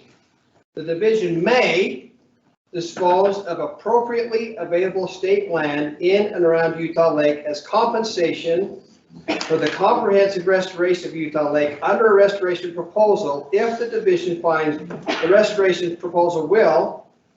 And then it says, restore the clarity and quality of the water in Utah Lake, conserve water resources in and around Utah Lake, preserve the water storage and water supply functions of Utah Lake, remove invasive plant and animal species, including Phragmites, carp from Utah Lake, restore the zones and other plant communities in and around Utah Lake, restore and conserve native fish and other aquatic species in Utah Lake, including Bonneville cutthroat trout and June sucker, increase the stability, suitability of Utah Lake and its surrounding areas for shorebirds, waterfowl, and other avian species.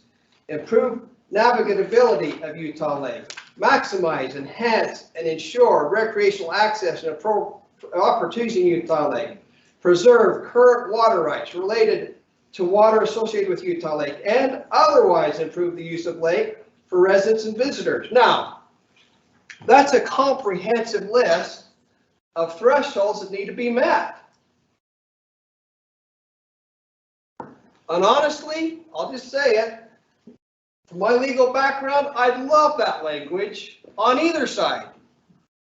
Because if I don't like the result, there's so many causes of action here and challenging whether that threshold's been met. That's part of the problem right now with the piece of legislation. It lays out a good path, but we need to make improvements. That's the point. So in 1995, when Utah County did this study, we recognized, again, at that time, the budget of the state of Utah for the whole year was less than $10 billion, much less. And we're talking about a multi-billion-dollar improvement at that time. And so that third question I asked, should we engage in intervention? Do we have the expertise, the science, the muscle to do it? How are we going to pay for it? We're going to spend the next 3 weeks doing something that the federal government doesn't do, and most states in this nation don't do, especially along the coast. We're going to come up with a balanced budget. And so that's the question. And professors, and scientists, and the state agencies that are here, we're going to take all the priorities there and come up with a budget that works. And so that's an issue. How are we going to pay for it?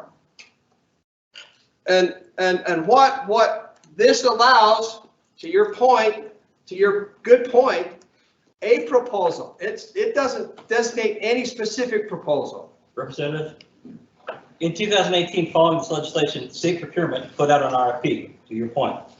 I submitted an RFP and nobody opened it. I tracked every link in it, and I've actually talked to the commission about that since, and one of them became a reseller since, but nobody opened my RFP. Well, I apologize for that, and we'll. It wasn't you guys, honestly. I've met with John and Ryan. We actually submitted a response to the RFP, and we were selected by the state procurement office based on our response to the RFP. That process has been done, and that, again, this started actually in 2017 with the resolution. It had committee hearings and a floor debate. 2018, there was a committee hearings in both chambers and floor debates in both chambers before the law was passed. The procurement process was open and public.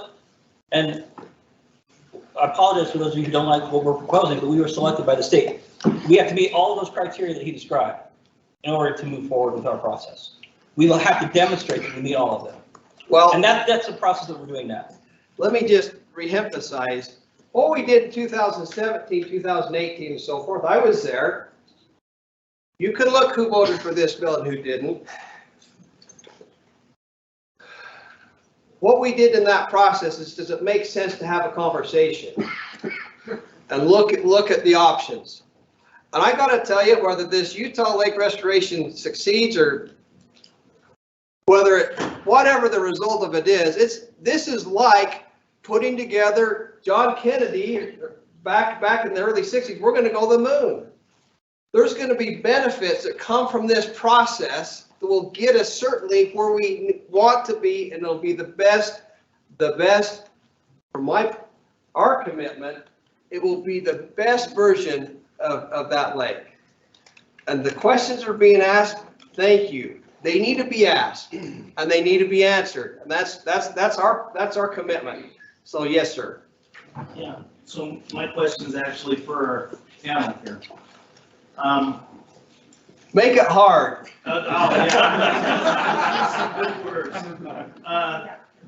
If indeed we have the best scientists on the team at geosyntax, 1,600 of them, that can solve every problem in the world, will you require a parallel path for a solution that doesn't require islands and divesting of state lands? And so it's a two-part. So would you require that as an alternative solution? Then you can pay for it. We figure that out later, right? Let's just see if there is a solution, A. And then after, even if it is NEPA, EPA approved, would you seek input from the will of the people who live in Utah to see if that's the actual solution that they want? So that's my question. Do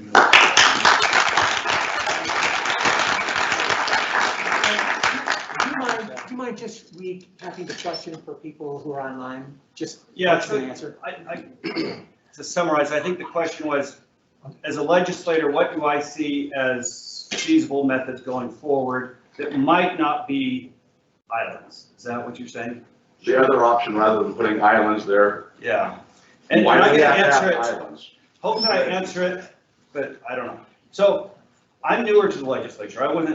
This is my second year in the legislature. So I came here with an open mind. I wanted to hear both sides. I wanted to see what was going on. And it's been very informative. And I would say going forward, I haven't made up my mind tonight as to what is the best course. But I would say, in my mind, if somebody could come up with a remediation plan and money that didn't involve giving away state land, I would love that, right? Sometimes we have to compromise, and because money does drive the world, right? You gotta, but that being said, I love Utah Lake. I want to preserve Utah Lake, and I would love to see that done. I don't have a problem, I guess, with islands. I have to admit, sorry guys, but the whole plan seems a little far-fetched to me. There's a lot of problems. In addition to the environmental things they've got to overcome, and I'm not a scientist, and so I'm not going to get into it, but I'm just sitting here in my mind thinking, is the soil going to be stable enough to build on? How are we going to get to the islands? How many bridges? How much do the bridges cost? How do we get emergency equipment into subdivisions from multiple points? There's a lot of problems they've got to overcome, and I'm sure they've got smart people and they can probably figure those things out. But I'm not married to a path. But that being said, the reason I wanted to get up and answer this is I feel a lot of hostility in this room, right? And my suggestion, for what it's worth, me being new in the legislation, what I've seen is when people contact me, they make assumptions.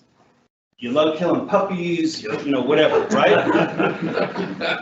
I try to not take it personally because I know that's just part of how it is.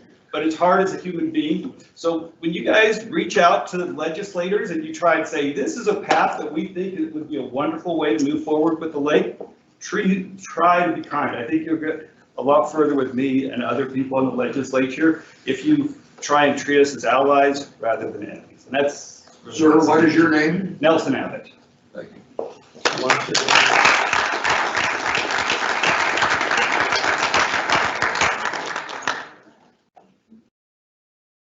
Thanks. I'm Kay Christopherson. I represent Lehigh American Fork and Highland.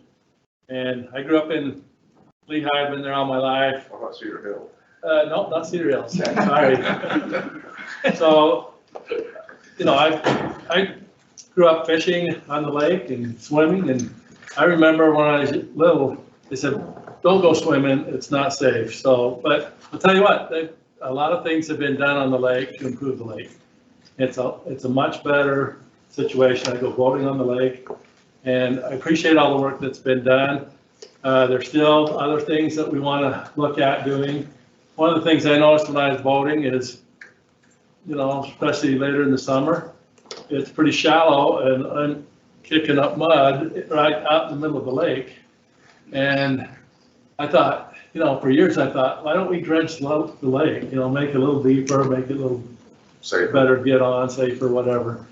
And when you start putting I'm a civil engineer also, so I've been in the construction, I understand some of the work that's going on.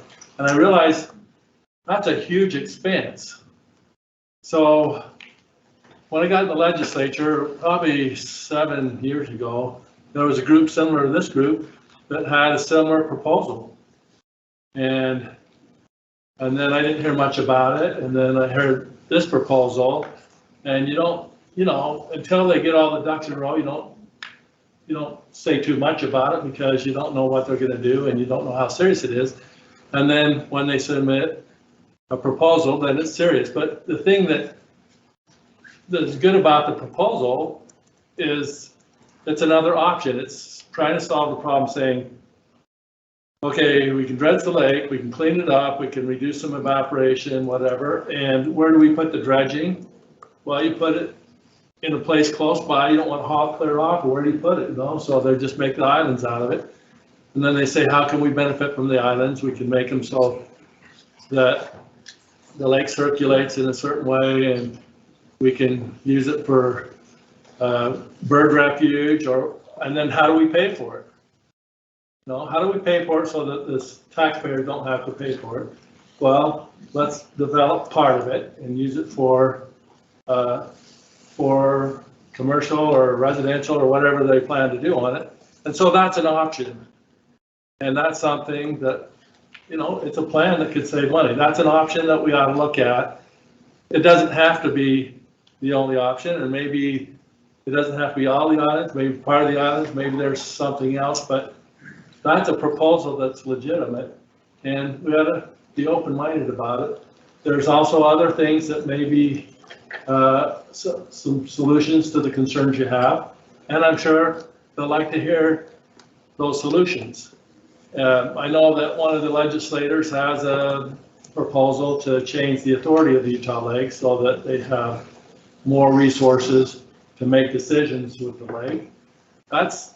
We haven't even heard about that in this meeting, but it's an option, and we ought to hear the option before we say it's not good or it's not bad. And I don't know that I agree with that particular proposal, but there's also an option to say, well, let's give the Utah Lake Authority more resources and they can do it. I mean, there's a lot of things, and this is part of the solution, is to bring all of you together and say, this is what's out there on the table. Let's have the input, and I'm sure there, as Representative Stratton said, there'll be other opportunities to do that. So appreciate all of you being here, and we're gonna get a lot more discussion. So thanks for all your input.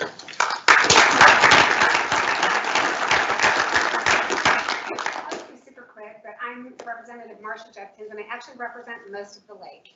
And I represent West Provo and Southwest Forum. I live very close to the lake and have about 32 years. I wanted to answer the second part of your question, which was, are we going to listen to our constituents, right? And I think that that's a really important part of being a legislator is being open and having that listening and that communication. And on the flip side of that, are you going to listen to us too? You know, I read a book by Adam Grant, who's an economist, called Think Again. And he talks about how important it is to always keep your mind open, right? I don't know how I feel about this proposal at all, I've learned a lot about the lake in the last couple of months when I spoke with Ben and Professor Abbott in his office, and I think it's really important that we do keep an open mind and we listen to the people who know more than me what they're talking about in terms of the lake. And so I think part of the deal of being a legislator or being someone in a decision-making capability for other people is I need to be accountable to my vote, right? I need to be accountable to my voters. If I vote a certain way, I have to be able to justify that. And I need to be able to kind of pull my constituency along and explain as I go why I'm making those kinds of decisions. But it is really important to me that my constituents, and I can't speak for my colleagues, but I know them and I trust them, and I think they're good people, that we don't just make decisions willy-nilly here and there and whatever, and we don't care what anybody thinks, right? But there's always going to be people who are happy with your decision, and there's always going to be people who are not happy with your decision. And so that probably didn't quite answer your question, but I really appreciate how much energy and you have brought to this and the importance that you place on our environment here, and I just really appreciate that. So thank you for being here and for your questions.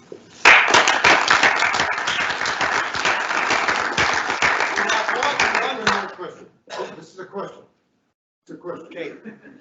It's simple. We do have one. We have a whole bunch of people that are joining us online, and so we're one question there. Do you want to do?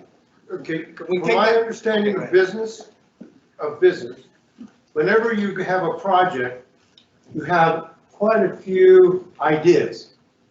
I'd like to know how many proposals did you consider before you advanced this particular program? So the question is, in business, you have an issue, you have an intervention, there's a lot of different proposals. How many have we had? And why this one? And why this one? I don't care about that. Maybe I can answer two or three of the questions. One, just look at the history right now. Look at the last 10 years. The legislature has funded the most comprehensive scientific study on Utah Lake that's ever been done. Right. Okay? Look at that. That's part of why I wanted to have Eric Ellis come and talk about the Utah Lake Commission, what they've done. The June Sucker, the Provo Delta, the things on Timpanogos Special Service District. Gene, director of Utah Water Company, he didn't even say anything what he's doing, but there's as much information and effort that we've shared. We just wanted to give it a little bit of taste. Let's get to a certain level. We're moving forward. 17 years ago, there was a proposal. The guy says, okay, fellow, he says, I'm going to put a causeway across the lake. I've got all the money where it's going to be a toll road and everything. There have been proposals ongoing. We will always look, that's a legislative process. We will always consider that. This is a proposal based on this piece of legislation, based on former studies. It has the potentially to answer the questions. Some of the questions we're talking about, some of them. Even if all the questions are answered perfectly, what I tried to explain is it still has to go through the legislative process for the yay or nay to get all the input. That's what we are, that's our form of government. So we'll continue that process. So you're saying only one? Pardon? You only had one proposal. Is that right? Well, you heard one here was, okay, So an RFP went out. I don't After know. your law was passed, or after however it got passed, the thing is, there was only one person or one proposal that you were considering. No, an RFP went out to submit proposal, request for proposal. But honestly, it's still open now. It's not closed. Good. That's what I'm saying. And so I don't know how many, do you know how many proposals were submitted? By the way, it's closed. There was more than one. She submitted one, she said that. But there was a process. It had to go through- Talk to her. it had to go through- Let me clarify what I said. That RFP proposal is closed. I don't know how many RFPs we've gone through in the last 25 years, but there's more than that. That's right. Yes. I just feel like I need to clarify some of this. So I'm Jamie Barnes, I'm the director of Forestry Fire and State Labs. We're the permitting agency for this process. So we did not send an RFP out through purchasing. So the RFP, it was not an RFP. We asked for competing proposals through our division. It was not done through state purchasing. So I just want to be clear on that. It wasn't an open RFP. We did not receive any other applications other than from Resource, Only one. that one. So I just want to be clear on that. Thank you. Let's take this online question. Thanks for your answer. It's kind of been answered. Can I ask her a question? Yeah. Do you know what would have happened to her proposal on that? Well, I would like to talk to her before we leave tonight because I think we're getting confused on proposals for harmful algal bloom treatment and proposals on this project. Thank you. So I would like to talk Thank to her online. Yeah, and there was 2 steps to what I did, and I did submit something to your division for approval. I'd like to have Let me ask you another question. We have the executive, I don't want to put you on the spot, but I'm grateful for those who are here listening. If the legislature says, would you consider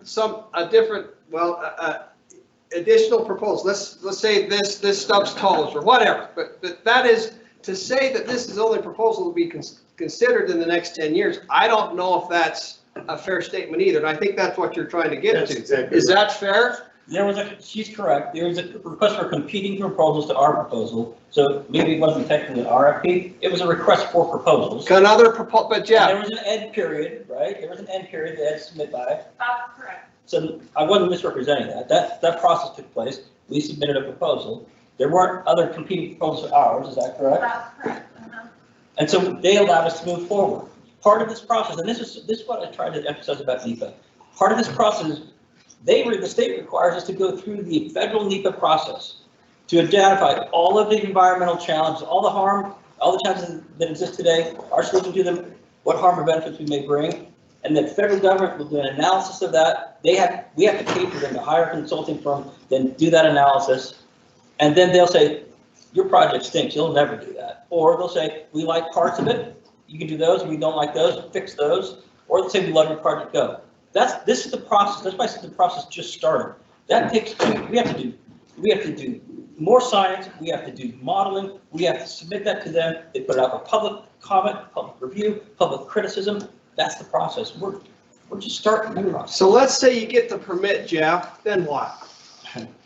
Then we actually have to go, if we get the permit we apply for the Army Corps to dredge. Then that permit application includes the methodology we'll use for dredging, which includes maintaining a safe level of water, maintaining that lake elevation. It includes water quality. It includes fish habitat and fish survival. And we have to answer all of those to be able to do what we want to do. All the science is going to be fully vetted. All of you who do science will have an opportunity to vet I have a question. But that's my point, and I appreciate what you're saying.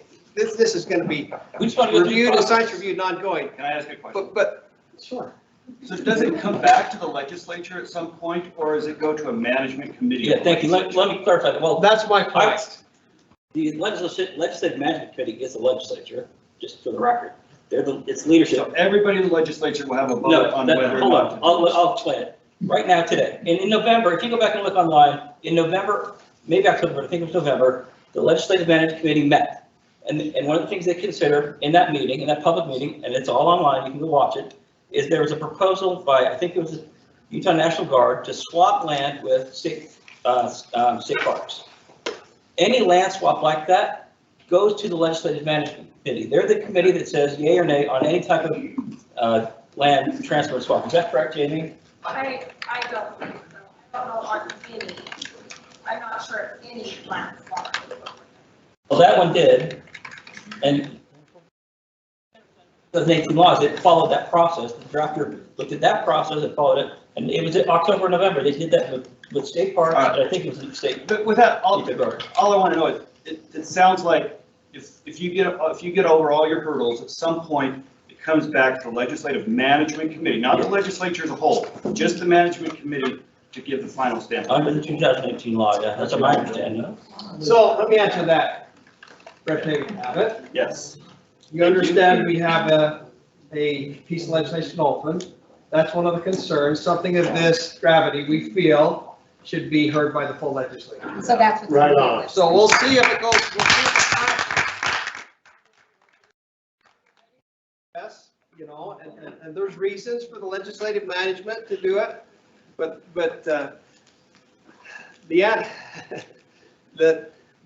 the thing that we need to recognize is we are moving forward in a positive way. And all that we're doing is gathering more information, and it's going to be helpful to, again, the result ultimately that we reach. So that's our commitment. Transparency, openness, there's nothing, you know, we're just citizens like you. So we are going to end the meeting. I see several hands. Please come up, and then we'll take the questions if we can, and recognize that this is the beginning. We'll look forward to circling back around in the future months. Let's thank all of our panelists.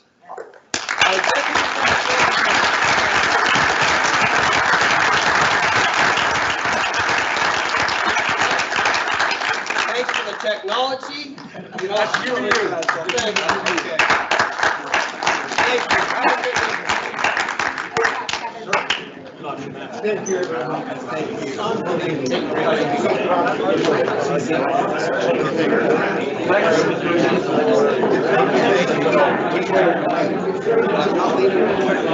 Thank you.